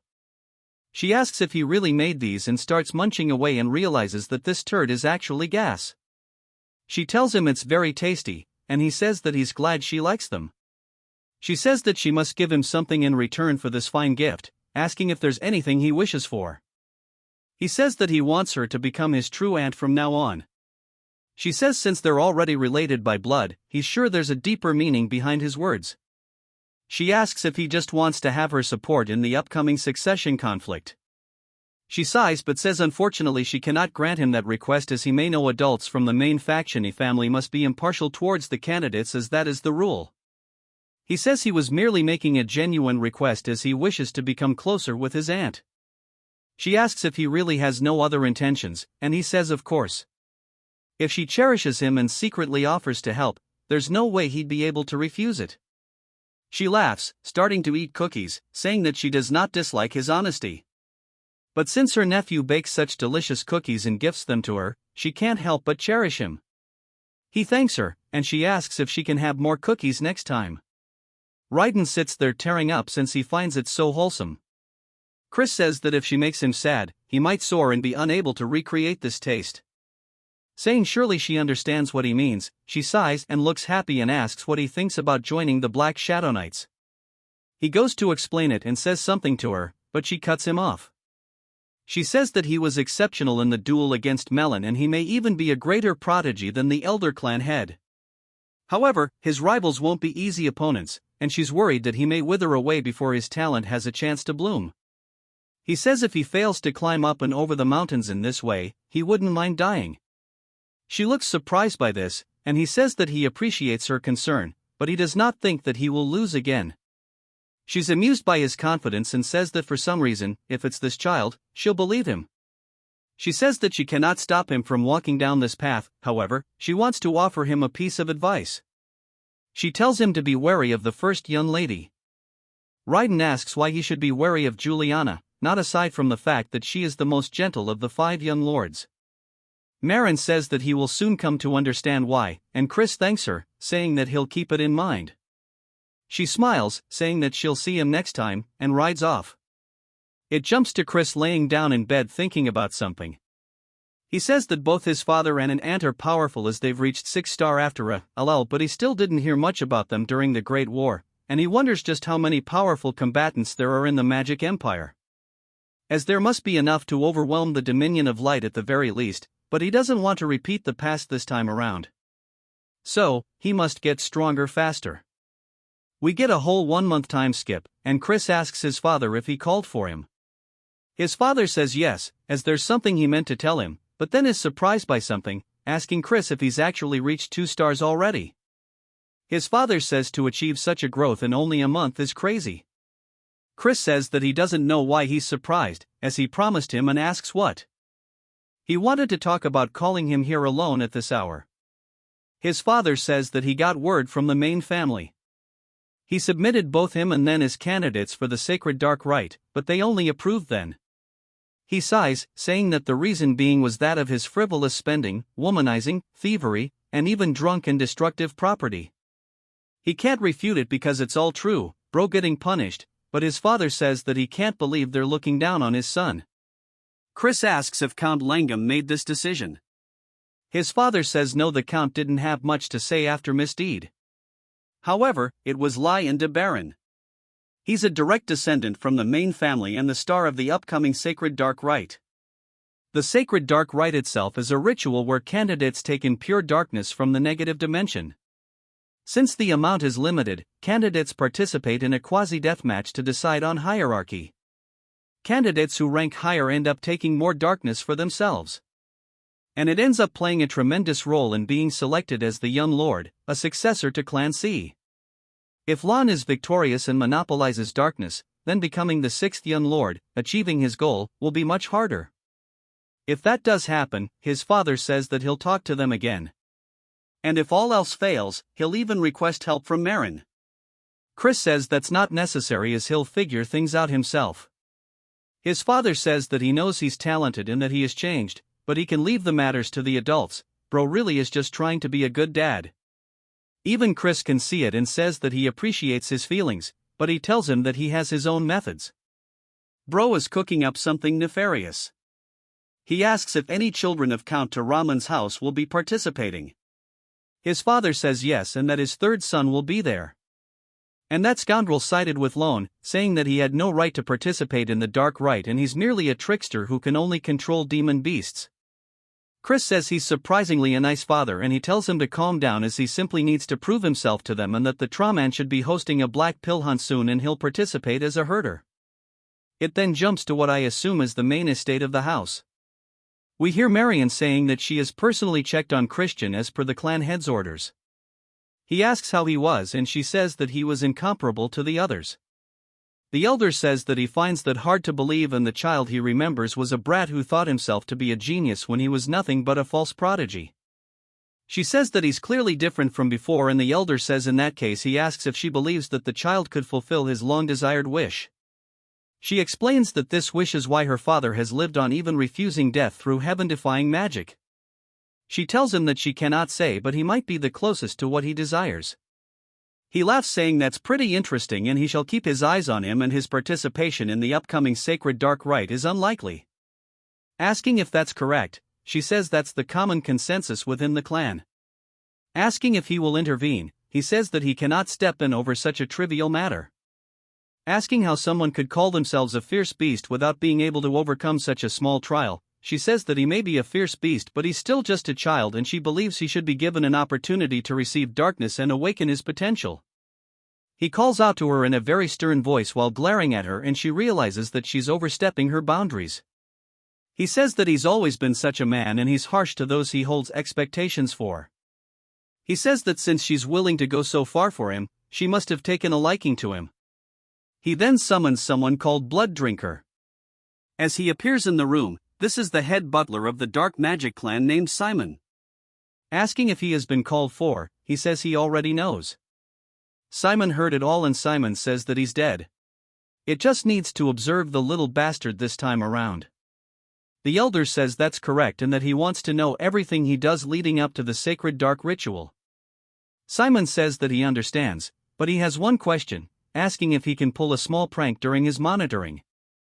Marin looks surprised by this, and the elder glares at him, reminding him not to go overboard. Simon then begins laughing evilly and says that as he wishes while leaving. Marion says that she hopes that Chris makes it through safely. It then jumps to a carriage riding through a village, and Chris says he quickly managed to reach 2 stars thanks to his talent. But despite all the training, his stamina and dark energy reserves are nowhere near sufficient, and he can't become a 3-star as he is now. He needs a black pill to accumulate a lot of dark energy in a short period of time. For the Tans, the host of the Black Pill Hunt, to coincidentally start beef with him is a pretty good stroke of luck. The problem is that catching the demon beast off doesn't automatically guarantee a black pill. As the carriage comes to a stop, he explains that there is a special condition that needs to be fulfilled. We then see Lardos running up to the carriage, asking Chris what brings him here. Chris asks how he's been, saying surely he hasn't come empty-handed. He says of course not, and that he would never greet the young master without a gift. Chris slaps it out of his hands, causing it to fall to the floor, and Lardos looks confused. Chris says that he doesn't seem to know his place, and he heard that he's partaking in all sorts of illegal activities. After all, we even get a funny image of him bullying him. Chris says that he'll let it slide this once, so he should cut any activities that cross the line. Lardos agrees, and Chris says there's something that he needs to procure an ash pill for him, asking if he can do that. Lardos says that those recently surged in price, and Chris says that he sees how it is and asks Mary if she's ready. She begins laughing, and holy turd, put it away, where's cute Mary at? I feel sorry for Lardos. He immediately gets on his hands and knees, saying he'll get it immediately, and Chris says it's so nice and easy when he cooperates. And then says that while he's at it, he wants a dagger sharp enough to cut armor.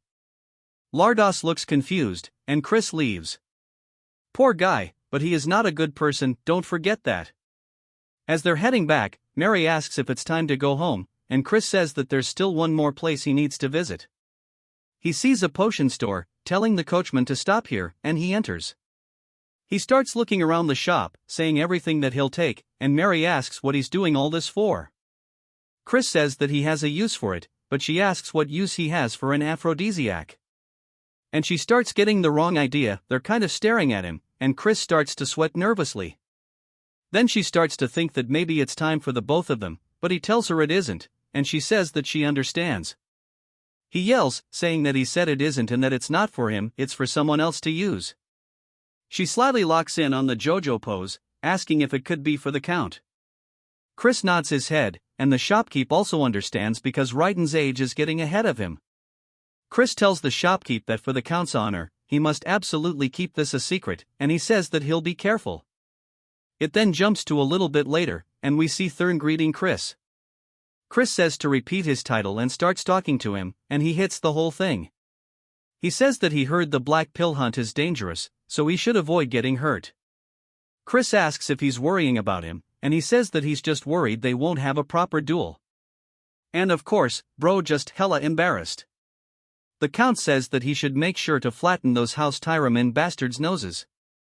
Chris says of course, and he shall bring back some refreshing news. Their father starts asking Thurn what the King Emperor thing from before meant, and Thurn gets way too embarrassed, saying that he doesn't need to know. It then jumps to the house of Count Tyramin, and we see a little goblin saying that he's only going to say this once more and that Chris is not allowed entrance into the Count's mansion. The boys start getting his back, saying that they can't believe he's acting this way, asking if he even knows who this person is. The goblin says that the young master also has orders and he has no favor to repay a good-for-nothing bastard. Chris asks if he's trying to tell him that he needs to find his own accommodations. The goblin says that is the case and says so nervously. One of the boys says he's immediately going to go cut that bastard's head off, but Chris gets him to stop, asking about the payment for the accommodations. Then the goblin gets scared, saying that he can bill it to Count Tyramin. Chris asks if that's really the case as we see a fancy-ass courtyard, a fancy-ass house. Bro actually gone out of his way to rent a mansion. The workers ask how much this cost, debating that it's probably at least 100,000 rupees. Chris says it's not often they can spend someone else's money as much as they want and that he'll give them 1 hour to organize their luggage and they can go out to drink after there's some movement in one of the luggage. Chris says that he just heard something, only for Mary to pop out saying that this mansion is just super and that it looks perfect to serve him. Chris asks why the hell she's here, and she says that she hid inside his luggage because she promised to be his maid forever. She says that seeing how shy he's acting is adorable and based off his expression, he surely missed her. Someone then yells, calling out to him asking what the hell is up with this bill. We are introduced to Yahello, the third son of Count Tyramin. Chris says that since the protagonist of the Black Pill Hunt told him to go find his own place to sleep, he did. Asking what's wrong, he says that since this honored one can't stay in a mere hotel, he just purchased a passable mansion. It can't be that he's squabbling like this because of mere money. Considering he's a pathetic person who doesn't know how to treat guests, he thought it was a pretty cheap price for teaching him manners. A lawyer starts to get pissed and squeezes the paper while releasing some kind of spell that summons a panther. He asks Chris if he wants to die. Chris says that this must be the Count's subjugation arts. Unlike the Alliance's taming subjugation arts, these are dark magic that binds and controls the demon beast through fear. There are formulas secretly mixed and that paralyze the demon beast's reasoning and cause delusions of fear and excitement. However, it's a bit more complex than he thought, so it'll be a stretch to learn it all in a short period of time. But for now, he wants to beat the living hell out of it. Chris then tells Mary that in order to eliminate that scary kitty, he definitely thinks he'll need a weapon. She laughs, opening up their little storage. He pulls it out, telling Alrose to go ahead and come at him. Alrose yells, saying that he doesn't want him to order around. As the beast starts running directly toward him, it opens its mouth. Leaping, Chris raises his stick, blocking the attack. As it starts to bite into it, it actually shatters it, breaking it, sending Chris backwards onto the floor. Chris says that's not too bad, but a 2v1 is practically cheating, and this won't do. If he wins, he'll have to participate as a guard instead of a header, and it needs to be at least this much to make it meet. Asking Alrose what he thinks, Alrose calls him a cocky son of a bird while jumping on the leopard, saying that he's going to make him kneel for this. As it comes in for the second attack, Aloys looks confident as it pounces on the ground, but the leopard looks underneath its hands, wondering where Chris is. Even Alo does as Chris comes up behind, smacking him once and then immediately 3 more times with the stick. Chris asks if it hurts, saying that he better not start crying. Alrose creates some distance, and Chris says that he won't go easy on him, even if he does. Alrose tells him to shut the hell up. Chris starts to release some hella killing intent toward Alrose and the leopard. The leopard immediately feels an intense fear and starts to panic and hides and runs away, leaving Alrose standing there asking what the hell he did to his Choco. Chris says that he only used a mere 2-star illusion spell and it seems that it was too much for his subjugation arts to overcome. Alrose starts to prepare another spell, telling him to shut up once more as one mean asshole-looking horse starts to summon up from under the ground. Chris asks if he understands what kind of person he is. Alrose is confused and Chris eats his weapon forward hell fast, hitting Alrose straight in the forehead, knocking him to the floor as his eyes go white. Chris says that he doesn't bother waiting for transformations or casting and the poor horse is just stuck trying to get out of the ground. It then jumps to Chris, gambling as they're asking if he's certain he should be doing this. Chris says there's plenty of time left and he should rest when he can. They tell him he's not exactly resting right now though. Chris asks what's wrong with a good-for-nothing guy like himself doing what he should be doing. Asking Mary if she agrees, she says of course and just seems so happy and says that as long as he doesn't drink alcohol, poor Chris wants actual alcohol, but she won't give him any. But it's not like he can say no. The goblin from earlier asks why Yahello wants them to keep an eye on such a bastard. Chris says they should come join him at the table. He's sure their master won't wake up until tomorrow since he beat him to a pulp and he'll keep it a secret. Asking what they think about it, they tell him to mind his own business and he tells them to have fun watching them as they continue going all the way until nightfall. We see the goblin and the hyena dude staring down at Chris, saying that he's sure he's a good-for-nothing and it's pointless to keep watching him for any longer. As they start to leave, he opens his eyes and notices they're gone. Now, then sits up. He then looks out the window and says it's late and he should get moving. He marries the goat. He tells her that he needs to go somewhere real quick, telling her not to follow. She starts to seem suspicious, saying that she knows there's an aphrodisiac in his pouch and that she knew it wasn't for the count but for him to use. She says that she's already sad being unable to attend him in bed, but she will cheer for his nighttime activities. He says that she sure loves running her mouth at the Kitten Mountains. Chris says that this is the secret land of the Count, and the energy of demon beasts is very dense here, just as his reputation suggests, and he should be reaching the hunting ground soon. He finds it, saying there it is, but he only sees 2 guards. Saying this is pretty relaxed, and it's a good thing he learned the invisibility spell from Mary. She asks what he plans to do with invisibility magic, and he asks why she's always making things harf. As Chris starts to walk past them with complete ease, making his way deeper and deeper into the hunting grounds, he spots an altar. Saying that this is where they will hold the finale of the Black Pill hunt, and it's just as eerie as they say. We see that fox-like girl from before, saying that the way to obtain a black pill is to make a kage offer its life to him. In other words, he must make it so terrified that it would rather die instead. Just as opposites are connected, intense fear and radiant joy are on the same spectrum in that short moment, the useless ash pill is reborn as the black pill. That's why the house of Count Tyramin, which specializes in dominating demon beasts through fear, is the one leading the black pill hunt. Chris says that he sees, and we learn that that girl's name is Lena, and he says that just as she mentioned before, he was planning to steal their ultimate technique and let the cage off run wild after giving it the aphrodisiac mixed with various stuff and monopolize the black pill for himself. But there is not enough time to steal their technique and learn it, so he has to go and do a different method. He starts to sense some kind of magic spell and turns, wondering if he was spotted, only to tell where it came from, and he realizes that he has to go check it out. As he makes his way deeper into the forest, he comes across a cave and puts on his hood before he enters.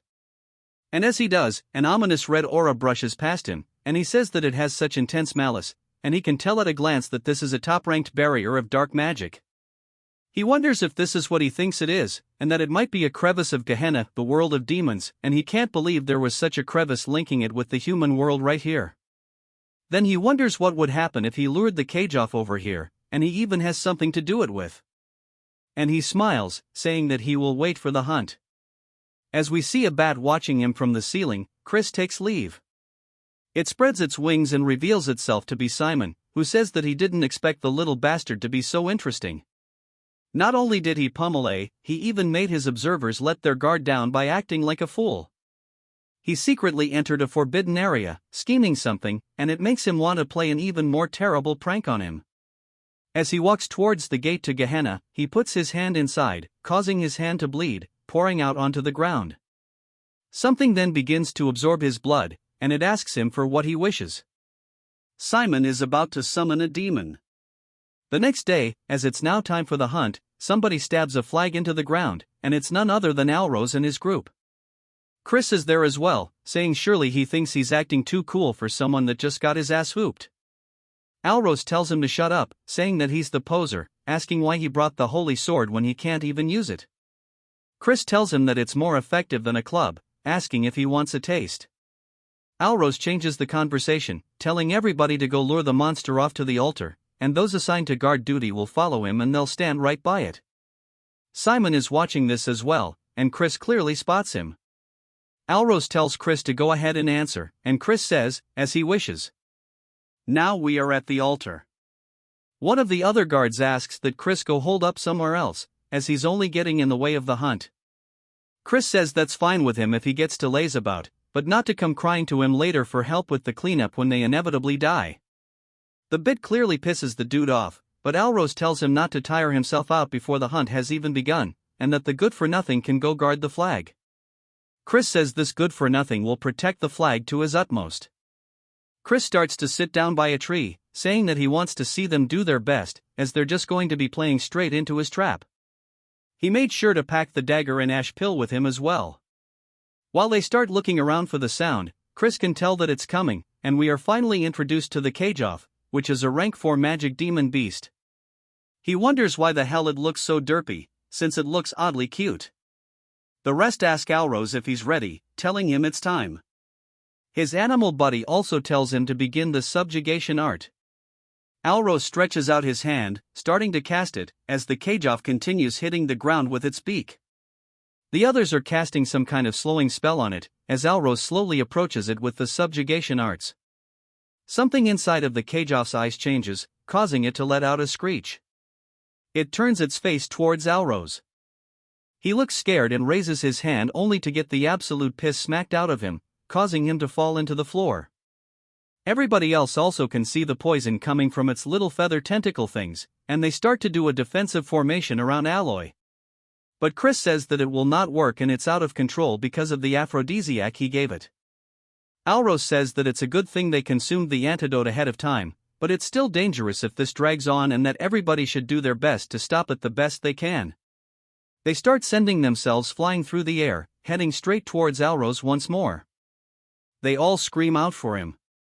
Alros, out of fear, looks up, closing his eyes only to be surprised by something. Chris is standing before him with the holy sword, blocking the attack, saying that his house sure is pathetic and he can't believe they're forcing the busy flagbearer to step in. He'll be nice and bail him out if he promises to call him Big Bro. Alros calls him a crazy ass, asking why he should. Chris asks if he really doesn't want to. It's not like he is all the time in the world. Everybody else begins coughing due to the poison, and Alros grits his teeth, realizing he's right and tells him to help, calling him a bastard. Chris says that he better keep his promise, and he smacks the side of the Kage off the head. He then begins to use his own version of the subjugation arts, stretching around the side of the Kage, off restraining it. Alros is surprised, asking how he's using this. Chris asks if he really thought his family were the only ones who could use it, as long as it's not a secret technique, something like the intermediate subjugation art. This is nothing, as he rotates his body, grabbing onto the chains that have been created from the art. He then starts to pull back on them, kind of like reins, and jumps on the back of the carriage. It starts screeching and running, and Alros yells, telling him to wait because over there is a crevice. As he tries, warning him, Chris smiles, as he already knew this from last 18 night, he heads straight towards it. The carriage-off starts going crazy, and he says this is surely the first time it's seen the malice of Gehenna and tells the carriage-off to be terrified as its eyes, which were a very bright red, shift to a very bright yellow color instead. Chris said, now, as he tightens the grip on his dagger, stabbing the carriage off, killing it on the spot, the rest run in, asking him if he's okay, warning him that this cave is extremely dangerous, so they need to hurry up and get out. Chris tells them not to be such wimps and asks them what they should do if it turned out to be an ash pill and not a black pill. Alros starts to feel frustrated, and his boy asks Chris what the hell he's going to do about this because if he didn't intervene, but Alros tells him that this is enough and to leave it. He then calls out to Chris, thanking him for rescuing his subordinates, and they got to finish without any major injuries thanks to him. Chris is surprised he admitted that to him and says that he actually feels a bit bad now, and it makes him feel even worse knowing he swapped out the black pill. Still, he must do what he must do, and he tells him to call him Big Bro since he promised after all. Chris asks if he's going to go back on his word, and Alros says he's never made such a promise. He's 2 years older than him. The entire cave begins to shake, and people start falling over due to the intense pressure. Alros asks what's going on, and Chris starts to know what it is. As we see 2 giant blue eyes appear in front of them, Chris starts to look a bit anxious. We hear a monster saying that it's the first time it's seen a plaything in a while. Chris says this is a demon of Gehenna. Allo, shaking with fear, tells Chris to run away since he's an outsider and that he should save himself. Chris spots Simon up on the ceiling and rotates his wrist, getting the dagger ready, yetting it straight towards him. It goes straight through Simon, or at least it turns out that's his familiar that he was using to keep watch over things. As it starts to lose connection, Simon is surprised, asking when he noticed. He was planning on stopping the demon after observing for a bit. Now that the bat clone he planned to use to teleport there is gone, it'll take him at least 5 minutes to get there, even if he uses blood magic to its limits. And if he gets there too late, everybody will die. He immediately starts leaving. Turns out he's not a bad guy and he's just wanting to play a prank like he said. The demon calls that interesting, asking Chris what he's scheming. Chris says he just doesn't like it when people try to take sneak peeks at him. The demon laughs, saying that he sure does have a lot of concerns for a dead man. Chris says if you were to compare him to the demons he faced during the Age of Destruction, he would have to be a low-ranking demon, but he is at least a 5-star and he's not someone that he can currently face. He then raises his finger up into the sky, saying that it's not all bad. As he uses the same spell to put everybody else to sleep like he did that one girl when Lardos and Pomodore were trying to kill her, Yahello's subordinates start to lose consciousness. Alros yells, asking what the hell he's doing when they need to fight together. Chris says that he sure does have a strong resistance to magic and hits him straight in the gut, telling him to go to sleep already. I think he just killed him. Rip the demon asks if he's going to offer them to him and that he shall spare his life and even personally bless him in exchange for the sacrifices. Chris tells him to stop yapping and it's his principle not to associate with demons. As he starts to unshed the holy sword, the demon recognizes it, saying that the idea is commendable but a holy sword that he cannot use is merely a piece of junk. As he starts to prepare a spell, it shoots out directly towards Chris. He blocks it with his sword, but it's not enough as it sends him flying into the wall of the cave, knocking him unconscious. The demon then grabs him by his arm and lifts him into the air, saying that he shall give him a chance to offer them to him and then he shall spare his insignificant life. Chris spits in his face and asks why he thinks he can't use the holy sword. He manages to free himself from its grasp and grabs onto his legs. Tucking as he lands the flip onto the ground, he then starts to use his other energy core as the holy sword's tip begins to regrow using aura. The demon looks nervous, asking how a fiend like himself can use the power of light. Chris asks if he's finally feeling as if his life is in danger. The demon says that this isn't going to stop him as he starts to form a giant red orb directly in front of Chris. Chris readies himself, taking a slightly wider stance and yells, using the Dead Sea cleaving light as he swings his sword down, sending out a giant yellow wave directly towards the demon. The demon says this can't be as it takes the attack. It lets out a scream, and I'm assuming that he kills it because it drops to the floor. Chris's eyes look extremely tired, and he says that he pushed his body too hard. As his vision grows more narrow with every passing second, he starts to fall over onto the ground, and they begin to lose focus.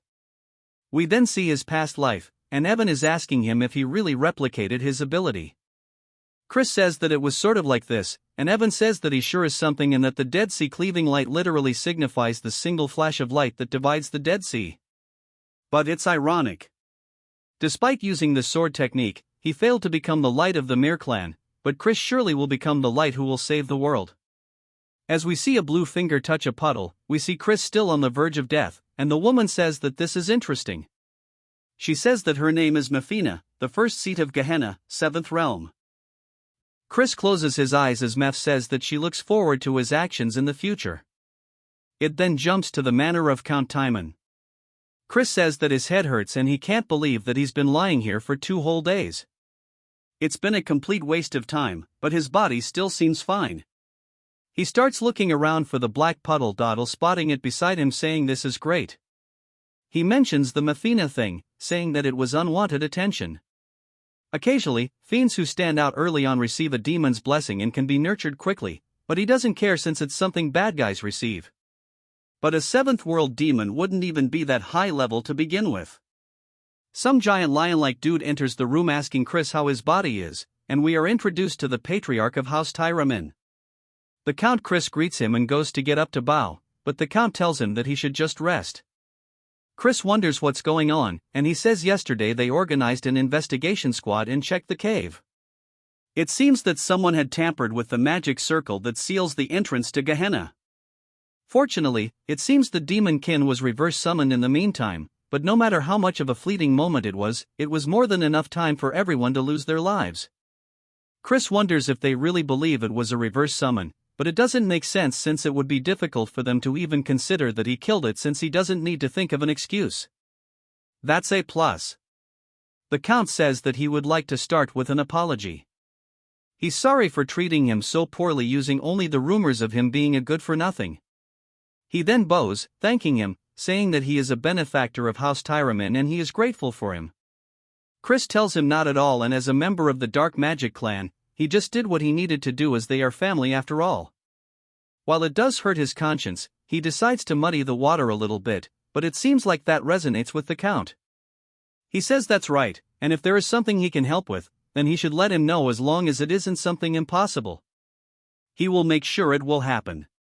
Chris thinks about it, saying in that case, he hopes that House Tyramin will shake off the old grudge against House Khazar instead of the enemy-like relationship they have now where they keep bearing their fan.as they each other. He wishes that they would have a friendly but competitive relationship where they can plan for proper advancements together, something that matches the fact that they are bloodline. Ken then goes to say something, but Chris says that he's sure he also knows the reason why their two houses are feuding is because of the behind-the-scenes work of the main clan. Since if the branch families work together from the main clan's perspective, they may feel threatened, it's a scheme to keep them as mere dogs who guard the house. The Count asks if he's planning a revolt against the main clan, and Chris says that he has no such thoughts. The Count can't believe that he would think so far ahead, and Chris thanks him for the praise, asking if he'll accept his request. The Count sighs, saying that for the first time in a while he should contact Count Khazar, but before he finishes his sentence, he calls him by his name instead. Chris smiles, saying that's right, and if he just unites their forces like this one at a time, they can establish a much firmer front during the Age of Destruction. The Count then gets back to asking him what he's waiting for, saying that his son had something he wanted to say. Alros tells him to take this, and we see him embarrassed as he holds out the ash pill. He says when he came inside the cave, it was on the floor, and since he showed no signs of waking up, he made sure to take care of it. Chris says if it happens to be that he is so grateful that he wants to give him more things, he can do that too. Alros starts barking at him, and the Count laughs, saying that he shall give him a gift instead. It's a summoning stone that can store up to a rank 4 demon beast. Chris says this is a really rare item. The Count says that he'll also make a report so that he can participate in the Sacred Dark Hour and wishes him good results. Chris thanks him for both the gift and his encouragement. The Count then tells him to rest up as he and Alros leave. Chris smiles and tells somebody to come out. Behind the curtain, we see a red aura, and Simon says as expected, it wasn't a coincidence that he had discovered him. To think that he could see through stealth that even the Count could not. Chris said that he could smell the scent of blood. Simon introduces himself as the head butler of the Dark Magic clan. Chris wonders if this means that he is the Elder Head's henchman. Chris then wonders where he's heard the name Simon before and says that this is the master of the Blood Shadow Mages. He explains that the Blood Shadow Mages don't differentiate between the Magic Empire and the Dominion of Light. They are a psychotic organization who reveled in indiscriminate slaughter and terrorism. The leader was a fiend who reached the heights of 8 stars, and during the endgame of the Age of Destruction, he reached 9 stars and became the 10th Demon King. He can't even count how many times they almost died because of that leader. And not to mention, Simon is the blood and flesh of the Demon King of Carnage. Simon said that he never thought that the young master would be this amazing. Not only that, but to think that he could even eliminate a demon. Chris says that he's certain that he took care of it alone, asking if he might have seen the Dead Sea cleaving light. Simon says that he can tell he's playing dumb. After having gone to the cave, even the demonkin's corpse was completely annihilated, leaving no trace. And that it was not a reverse summoning, for it to be completely vaporized inside the cave. He's impressed by his skills, and he wants him to explain how he did it, as he should understand what he's saying since it will all be reported to the Elder Clan head. Chris asks why he should reveal his trump card. Simon reminds him that this will be reported to the Elder, and Chris says that if he were the Elder Clan head instead of a little nerd who answers every question, he would be like a predator who keeps their claws hidden to the very end. Simon looks surprised, saying that he surely is an interesting person. And Chris asks if he's not going to apologize. Simon asks what for, and Chris says it's normally difficult to differentiate between a reverse summoning and annihilation just using traces. That's why the Count misunderstood it to be reverse summoning. However, there must be a reason he believes it to be the opposite, and it's simple once he thinks about it, and that is because he was the summoner himself. And a demonkin summoning case where a member of the clan almost died would sure be some crazy news and might even be overheard by the Elder Clan head. Simon says that he will take responsibility, and Chris decides to keep it a secret. Instead, he should remember this, and that he owes him a big favor.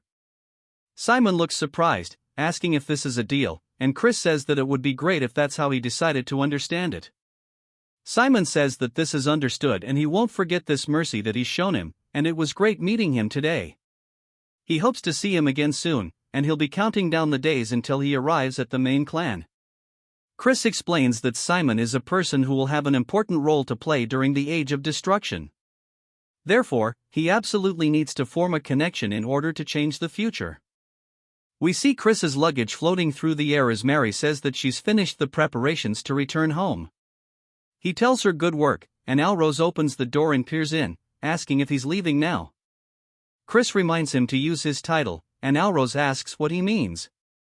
Chris says that he let it slide yesterday in front of the Count, but a promise is a promise, and that he has to call him Big Bro from now on. Alrose says that he already told him he's 2 years older than he is, and Chris asks if he has something he wanted to say. Alrose says that he came to warn him. He said that they were all a family, and after hearing that, he felt that it wasn't right to do this to family and to be careful as he's already aware, but the one that was most against his attendance of the sacred dark rite was young Master Loin. He should know that even 2 stars are not of the same level between the main families and branch families. The greatest elixir, the ultimate techniques of the main family, and blessings of dark magic, the starting line for direct descendants is much further ahead than where they of the branch families begin. He's going to be easy pickings. Chris smiles, saying that he'll give him a warning as well and calls him Little Bro. He tells him not to participate in the upcoming sacred dark rite as he's saying this for his own good. Alrose says that he was only saying this out of worry and he's not letting him monopolize the pure dark energy. Chris tells him to keep this in mind no matter who his opponents are, they'll come to regret facing him in the sacred dark rite. Alrose starts to get pissed, and Chris tells Mary it's time to go. He tells Alrose to think about it and not to regret it later. He heads back to the house of Count Khazar. We see them going to find his brother but only being informed that he left for the training cave immediately. Upon returning, the butler says that he wished to train alone until the sacred dark rite. We see them finally catch up to him, and he calls him his full title, the Honorable King Emperor Majest brother. He says that he promised him that he'll duel him once he returns. Chris is surprised by how much he's grown in such a short time and that he's already a middle 2-star, and he sure is growing quickly. He says that he's busy and needs to train. Chris realizes that he's also participating in the upcoming sacred dark rite, and that won't do. He tells him to wait for now and they can duel after he's done training and that he should train too. Then wants him to promise that he won't push it further back, and it won't be anything like last time, so to watch out. Chris says okay, and then walks away. Chris says that he sure is a stubborn brat, and we see a girl asking if he promised, and Chris says that he reminds him of her a lot. In the training area, we see Chris sitting in his bed looking down at the black pill thinking about it. He says he is half a month until the rite, and he starts to chomp into it. He says this tastes like straight ass. Then he lays down starting to actually try his best to absorb it as it floats through his pathways. He says it's more turbulent than he expected. He then starts to feel a weird sensation asking what this is and if that is light force he senses within the pill. He wonders if the elation that the monster experienced upon death became a part of the pill, and he says no wonder they are difficult for fiends to absorb. But that is all irrelevant to him as he continues absorbing it into all of his pathways. He says all that's left is this light force, and that fiends would normally expel this energy with the help of their teacher, but why should he let such a nice thing go to waste? And then he's going to take it all into his light core and absorb both of them at the exact same time.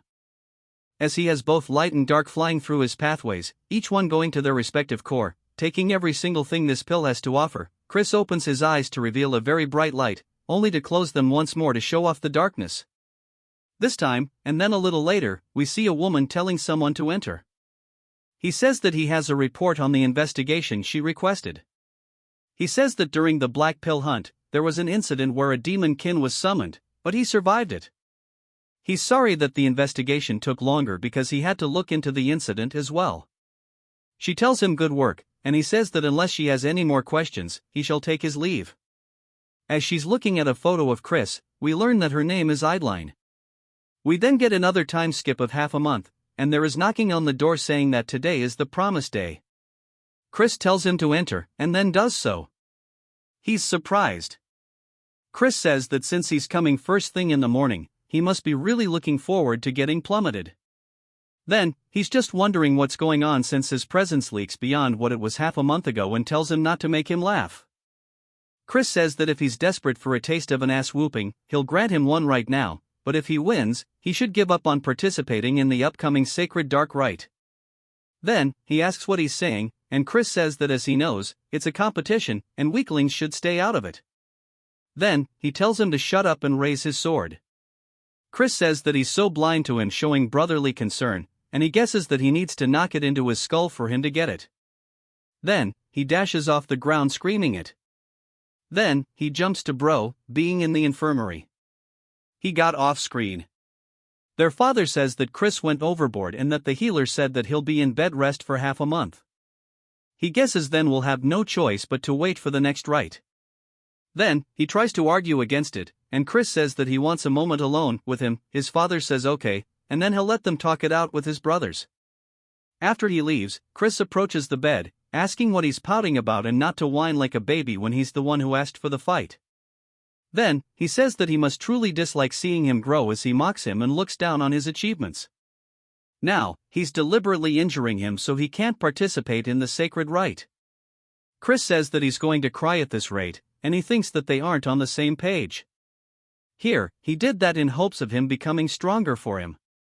If they compete against each other in the rite, he will forever lose his chance to obtain pure dark energy, and he needs to be rough because of how stubborn he is.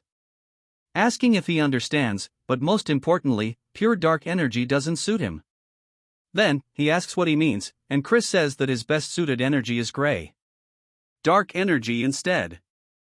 We learn that just like how the power of light divides into various types, there are also a variety of dark energies. Pure dark energy is the highest attribute of all dark energies. Right below it is a gray dark energy, a type suited for curse magic. He says surely he's found it easier to master curse magic than swordsmanship. Then, he asks how he knows this, and Chris says that he can't tell him that he learned the future and that he should come up with a decent excuse, saying that he can tell that much while sparring with him. Chris tells him that if he takes in pure dark energy before he masters great dark energy, it can cause problems when he tries to learn it later. Of course, it won't be impossible since pure dark energy is the higher attribute, but he'll be impeded by its unique properties, and it will only slow him down. He wants to become as strong as possible as soon as possible, and he wants him to think these things over before participating in the ritual. This is his sincere advice to him as an older brother rooting for his younger brother's growth. Then, looks super touched, and then Chris gives him a gift. He sees it and recognizes it as an ash pill. Asking why he's giving him such a valuable item, Chris says that's because he's his little brother. Asking what other reasons he needs, he already ate something better anyway. Then, even starts to tear up and damn, this is just way too wholesome. He says, if he was capable of changing like this, he wonders why he acted like a turd. Even when their mother was on her deathbed, and if he knows how much heartache their mother suffered through because of him. Chris stares at him and sits down beside him, saying that he didn't understand it back then.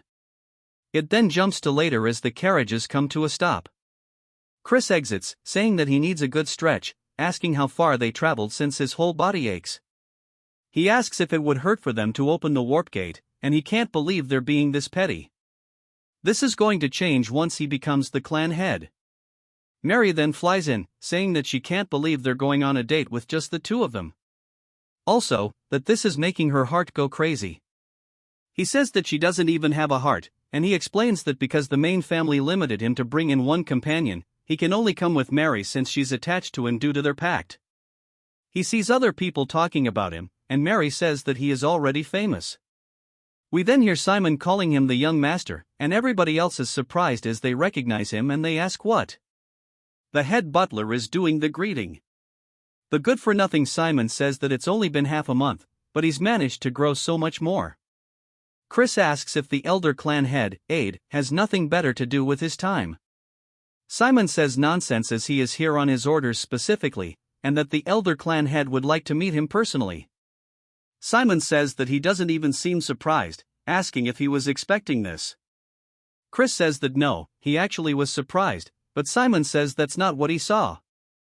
It then jumps to the clan head's room, and Simon says that he's brought him the clan head. The clan head says good and tells Chris that it's been a while.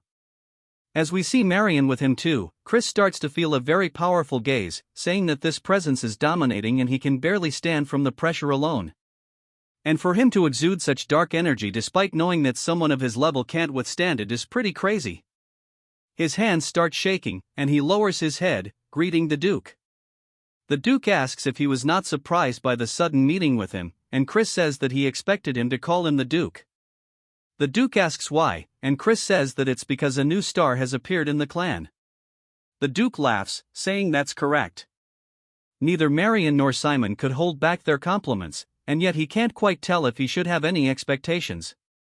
Chris doesn't reply yet as the Duke continues, saying that no matter how great of a seed he may be, only time will tell how he will grow in the future. He could be a sapling that withers away. As soon as he sprouts above ground and Chris says that he is correct, he is still too lacking to match his expectations. The Duke asks if he's saying he won't be able to in the future, and Chris says that only time will tell if a sapling will surpass expectations and grow into a great tree, or perhaps it will even grow into an abnormality that even casts a shadow upon a great tree. At the very least, he knows he will not disappoint him. The Duke laughs once more and says that he shall have high hopes from him, and he is now excused. After he leaves, Marin asks him what he thinks, and he says that he was beyond his expectations. However, because he holds such great talent, his fate will be much more turbulent, and that she knows as well that the bloody winds blowing towards the magic empire will soon be coming their way, but that's not terrible news because a small hope has actually sprouted today. Marin looks surprised by this, and the Duke says that he might actually indeed be able to fulfill his long-desired wish. It is now the eve of the sacred darkness, and they start announcing the arrival of Count Khazar's eldest son, which is none other than Chris. I'll drip the hell out, people. Wonder why the Duke wanted to meet with a fool like him anyways? And they say that he seems like a jig. Chris says that he knew it and that he is way too handsome, and it's all because he's just too damn good looking. Mary, of course, is the ultimate hype man, saying that he sure is. He then spots some drinks and says that surely that's alcohol. As he walks over, the waitress says that he's not allowed to have any because he's underage. Instead of alcohol, he can have some ginger ale, and they even start laughing at him. Chris can't believe that these people are so damn lame, and he doesn't want ginger ale. He wants alcohol. They then continue to announce the arrival of the young lords and young ladies. As the doors slowly open, we see them all walking out into the room. We are formally introduced to Eskid, who was the second young lord, which we know of, Julienne, who was the first young lady who has also been mentioned, and now the ones who haven't, such as Jian, the second young lady, and Miss Ak, the third young lord. As they all start to walk forward, we see there are only 4 of them rather than all 5. Chris says that the first young lord seems to not be in attendance, and he wonders what Eskid will say to him since he's the victim of his little game. The one that solidified his reputation, Eskid, completely walks by not saying a single word, much to his surprise. Chris is just annoyed that he won't look him in the eyes after everything he's done. He guesses that he is no better than him. Julienne, though, raises her skirt, giving him a slight greeting, which also catches him off guard.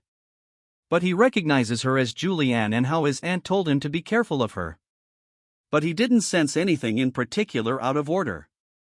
Chris says that he'll figure it out later. This is enough recon for today, and it's time for him to get back and prepare for the right butler. Then, a butler then appears behind him, clearing his throat, saying that his name is Flower and he is a summoner working for a young masterloin. Chris asks why that matters, and he says that he heard that someone who was unworthy will be participating in tomorrow's sacred dark rite, and he is worried that an underqualified participant might cause an accident, sullying the name of the Great Dark Clan. Chris asks if he is seriously trying to say that he's talking about him, and Flower says that he just simply has to prove that he is not. Chris then looks up towards the upper floors, and he sees Loin glaring down at him. Chris says that if he doesn't like him, he should step up himself and that they can have their little heart-to-heart during the rite.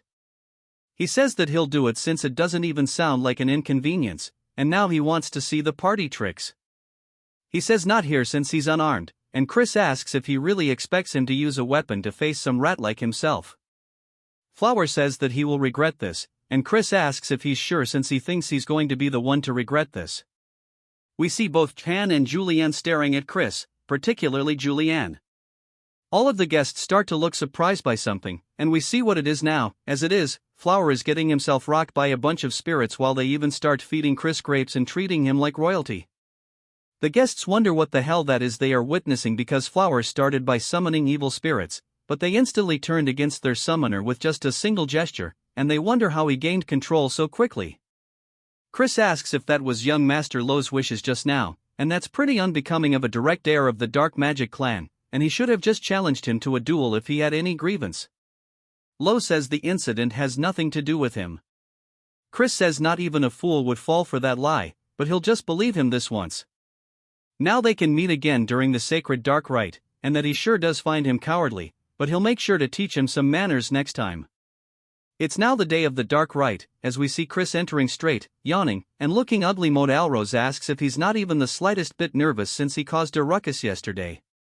Chris asks why he came here, even though he warned him not to. Calling him little bro, Alrose asks how he could push back the sacred dark rite, calling him crazy. Loin then makes his way down the stairs, glaring at the rest like he's so much better than them. Chris tells him just to wait.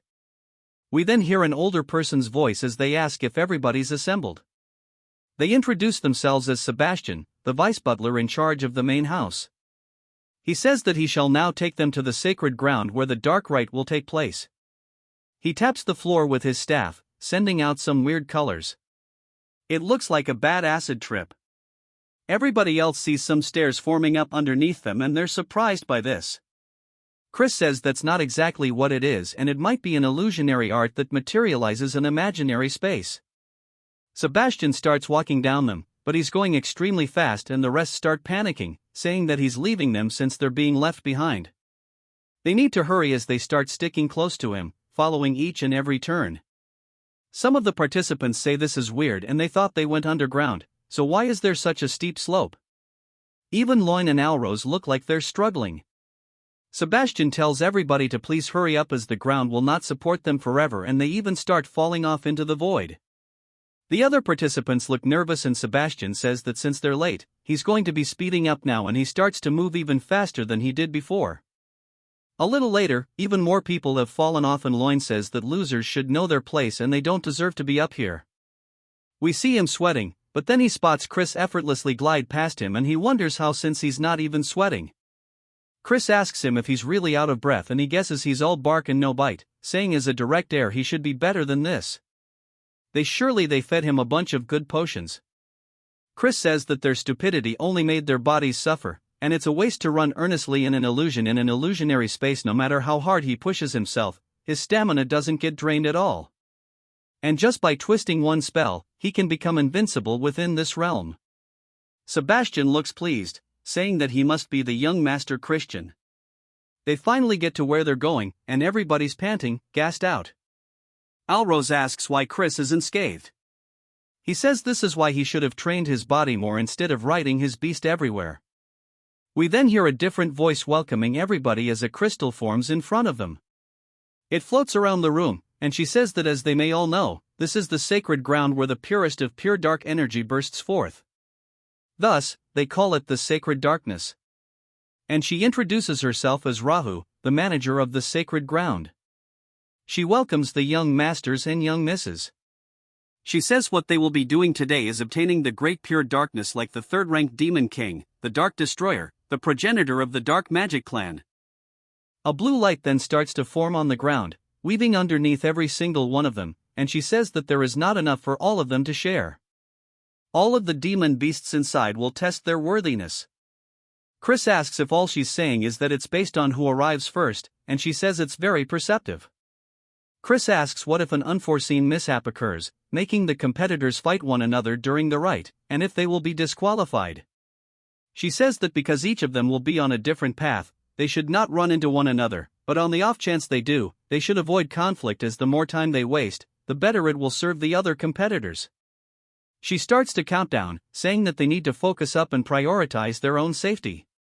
May fortune be with them as the countdown is finally ending. They all start running off down their own paths. We see Sebastian and Raha standing there, and Sebastian asks if she wants to bet some blood juice on who will win. But of course, she vanishes, and he can't believe that he got brushed off once more. We see Loin making his way forward down a tunnel. He spots a swarm of beasts ahead of him. They start preparing magic and leaping at him with fire in their mouths. He starts to imbue his hand with aura as he smacks forward, hitting one in the throat and quickly moving from wolf to wolf, getting rid of them on the spot. He says that at best, they are lower-ranked second-tier magic creatures and that these are nothing to him, an upper 2-star though. He's sure that Chris is having a very rough time right now. According to the rules, each path is supposed to have the same distance and time. However, he bribed a mage so that only Chris's path will have stronger demon beasts, and that he's going to come across some stronger demon beasts by pure coincidence. We need a tragic fate since any death that occurs during this is overlooked. It's going to be his grave. After a while, he finally comes across a door, and Lo says that this must be it to the sacred ground, and Chris knew he'd be the first one here. Chris asks what took him so long, as he thought he was going to die of boredom from all the waiting. Lo asks how he got here so fast, and Chris says there wasn't much to it. Loy says that's not possible, as his path should have had much stronger monsters. Then he closes his mouth, realizing what he was saying. Chris smiles, saying no wonder he thought they were at a higher level than they should be, so it was all his doing. Lo asks who he is to throw allegations like this. Chris says that it's only going to be the two of them for a bit, asking if there's any need for formalities. Lo calls him an arrogant turd, saying it's taboo for competitors to clash during the right time, but he's going to crush him here and now. As he swings forward, Chris easily dodges the attack and says that he's using magic combat arts. It's a combat technique that explodes magic power at close range or disables his opponents by snapping their joints. Chris continuously avoids each and every one of the attacks to the point that he's getting annoyed, and Lo even calls him a slippery rat. Lo then spots Chris's hand, thinking that it's an opening, and charges forward, saying that he's going to break him. Chris calls him a dumbass and he grabs his wrist instead, putting him into an armor. He tells him not to cry even if it hurts, and then all we hear is the sound of it snapping, and he lets out a very loud scream. We then see Alrose running down the hallway, asking if he's too late, only to see Lo and another competitor both lying on the floor. Alrose asks Chris if he did this, and Chris calls him slow as hell, asking if he's going to faint on his own now or if he needs to beat him until he does. Alrose says that he hasn't been sitting around doing nothing and to come at him.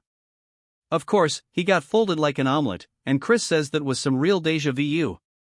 He's sure they'll find them if he just leaves them here.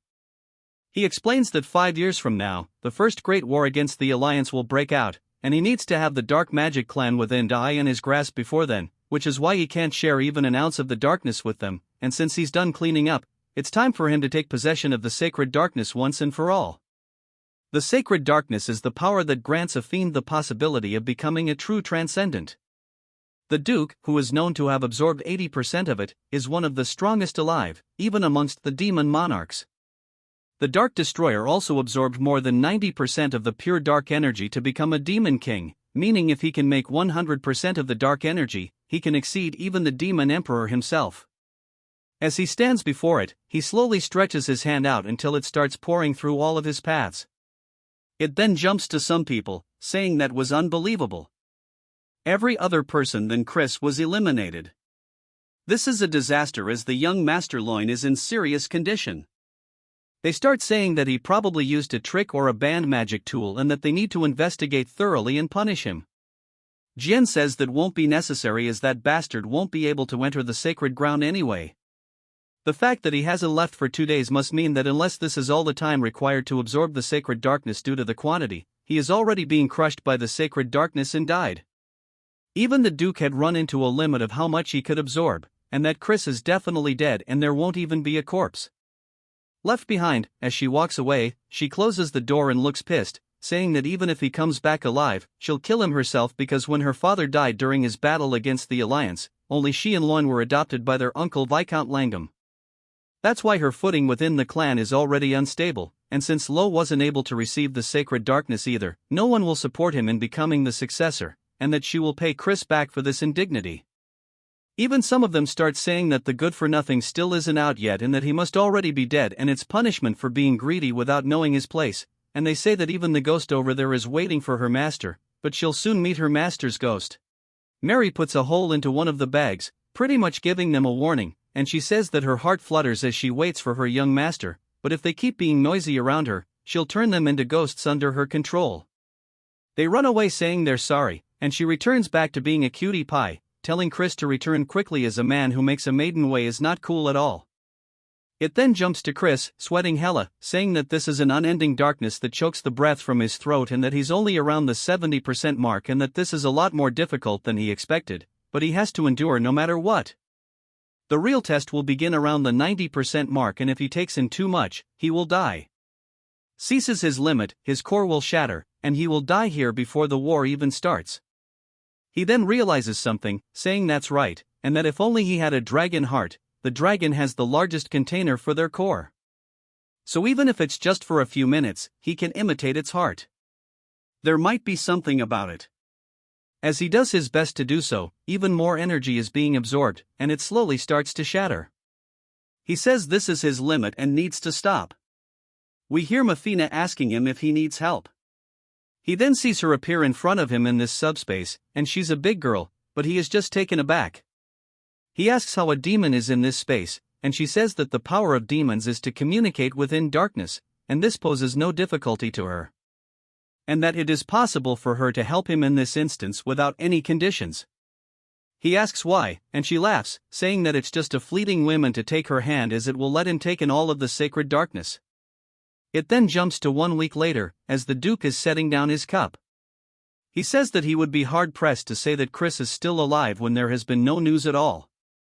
Marin seems confused, asking why he would be so greedy to this point.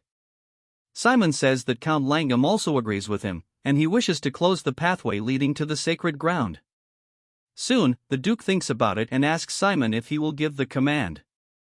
The Duke says that he is just trying to test this old man, and he asks Simon if he thinks that Reckless Child is still alive. Simon says the odds are close to 0 but that he is pretty interesting, so he doesn't actually know. The Duke thinks about it a little longer, saying 1 day and that they'll keep it open for legit just 1 more day. Marin sighs out of relief, and Simon says that he'll go spread the word. Chris's course gets overflowed by the pure dark energy, as a result his heart is paining and can explode anytime. This mommy demon tells him to grab her hand before it's too late. Instead of taking her help he stubbornly refuses. Hearing this she tells him he is extremely foolish, telling him that he should know that there is a limit beyond which humans are not permitted.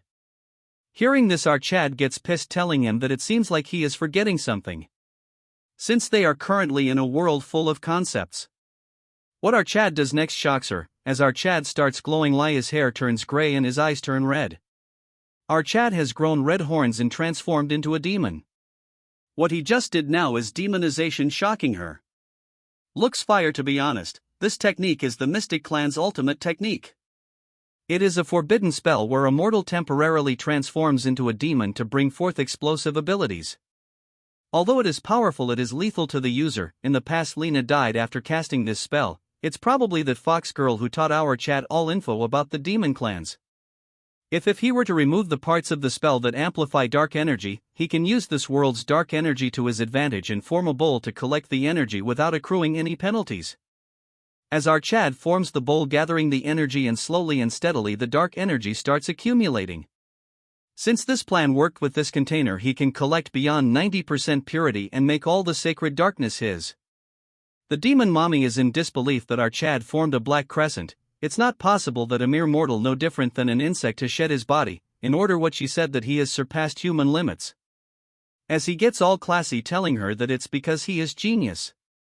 As he exits the space he tells her that she can go on living her but she will take her leave.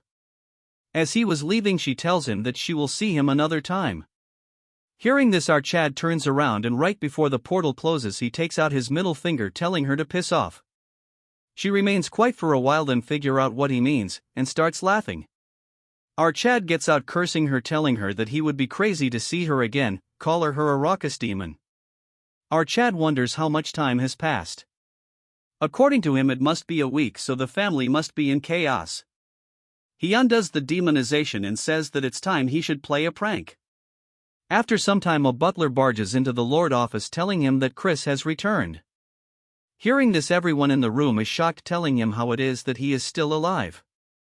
The acting head lets call him Donkey tell the minion to elaborate what happened. He says that Archad survived with his life hanging by a thread. As a result he is extremely fatigued. From what the healer said he is sensing pure dark energy, but it's a mess. So it will be difficult for him to utilize the energy forward the energy. One turd curses Archad, telling him that what can they expect from a turd like Archad, and there is no way he absorbed more than 80% of the sacred darkness. The energy was wasted because of this, and one fatso tells the Lord that Archad must take responsibility of this. With a cold face he tells them that he will keep note of this and tells them to leave since the meeting is done for. After they are gone he asks someone if the report is true. He says that he observed Archad next to a healer and it is clear that a problem had occurred with his core.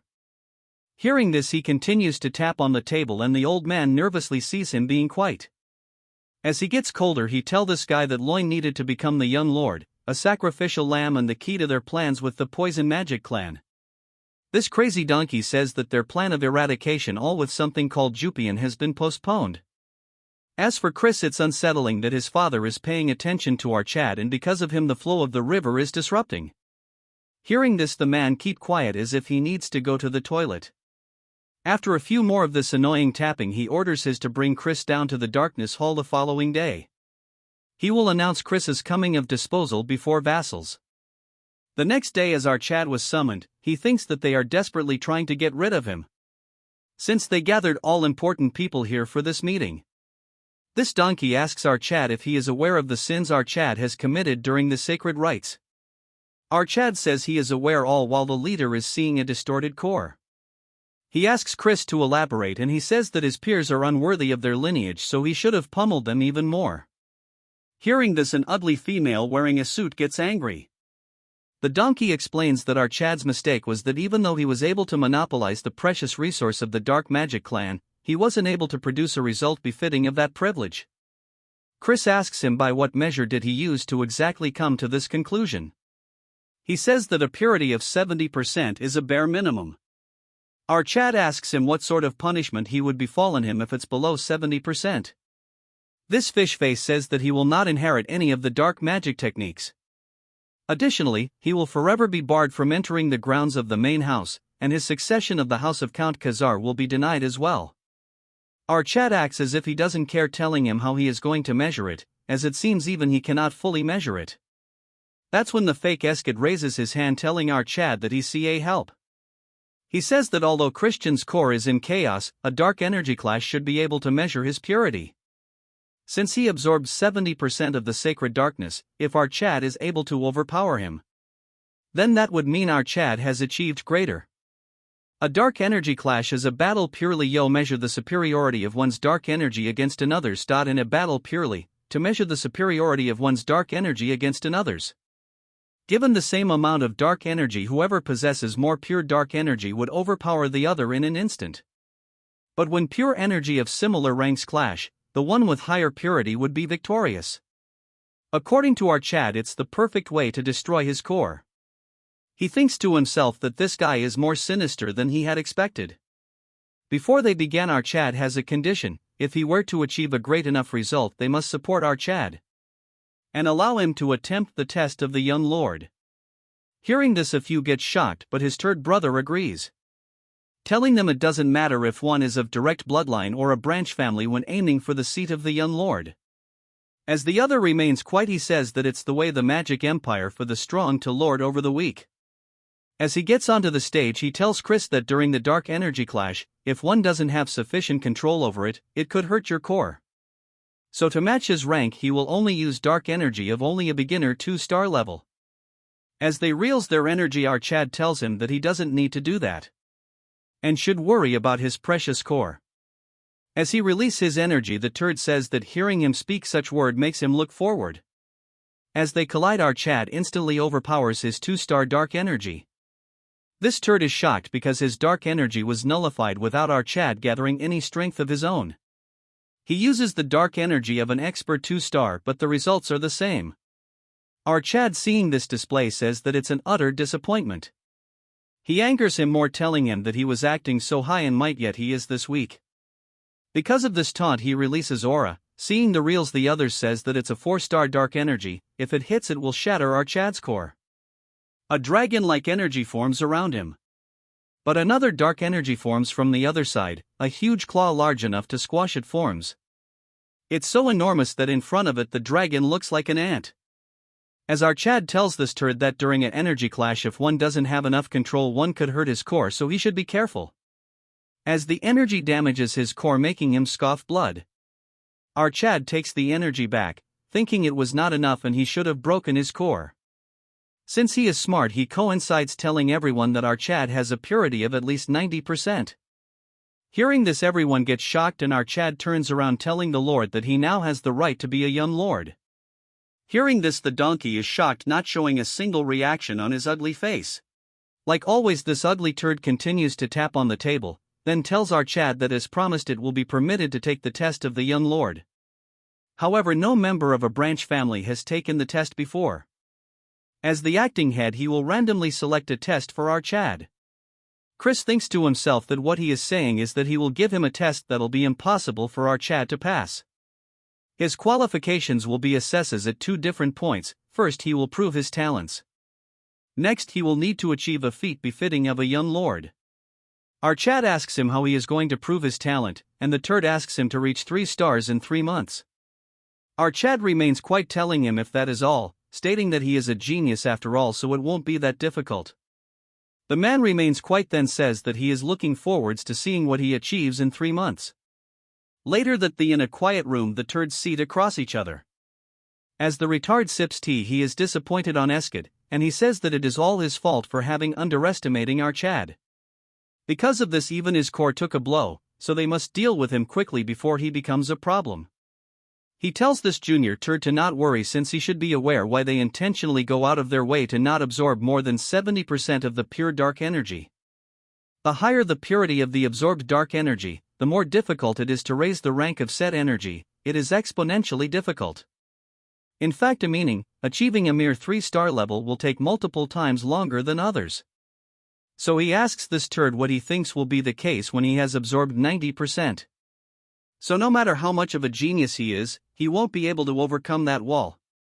Moving to our Chad, Marie serves him food, telling him that the news of his performance has spread throughout the mansion. She says that he has made her proud and her heart thrums for him. Chris tells him it's embarrassing. Marie says that while waiting for our Chad this time, she has truly realized what her feelings are for him. As she longed for him every day felt like an eternity. Damn, this hits hard. Hearing this, Chris remembers his past memories. The fox girl is worried about our Chad, and the saintess says that with his agility there is no way he would be hurt. She is Rania, as she tells him to give his hand to her. Hearing this, Foxy says that she can directly say she was worried about him. Hearing this, she gets embarrassed, telling that even the hero was worried about Chris. Remembering all this, our Chad gets happy, thinking to himself that after escaping his hellish can that only wished his death. His entire life was full of bloodshed until he met those with hearts filled with warmth. As Marie was preparing her blood juice, Chris says now he can speak words he couldn't, thanking Marie for waiting for him. Hearing this, she gets shy, telling him that he has finally understood her true feelings. She acts like her heart was racing. Hearing this, Chris says she doesn't have a heart to begin with. She is so cheesy that she tells him that it was stolen by our Chad. Chris says that since she waited for him, he will give her a reward, offering to go on a walk with him. Hearing this, she starts acting crazy. She gets all dressed up as they go on a walk. What a piece of art, she'd better get a body soon. Chris thinks it's cool to relax once in a while, and she still has to reach 3 starts in 3 months. He thinks that it will be tight, and even with the guidance of the Branch family tutors, still handling over 90% darkness will be difficult by himself. That when a voice intrudes telling him that he is focused on going around and causing trouble. Turning around, it's our Chad's auntie, and he greets her. She asks him if this is the right time for him to be wandering around the garden without a care, asking him if he found a teacher to aid in his training. He asks her if it's her, but to his disappointment, it's not her. She shocks him when she says that it's not her but someone else.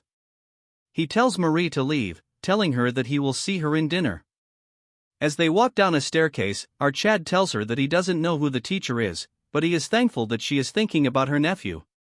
She says that she doesn't believe he should be thankful about this, explaining that he will experience it himself, elaborating that he is not kind with his teaching. To add fire to this, she says that not even one of her siblings could keep up with his training. She warns him that this opportunity will not come by often, so he should not disappoint him. As they reach the end, Chris gets shocked, asking her if the kid in front is lost. Well, why is 200 or 300 old year cosplaying a kid? This concludes the video. Make to like and subscribe or you will never get a girlfriend.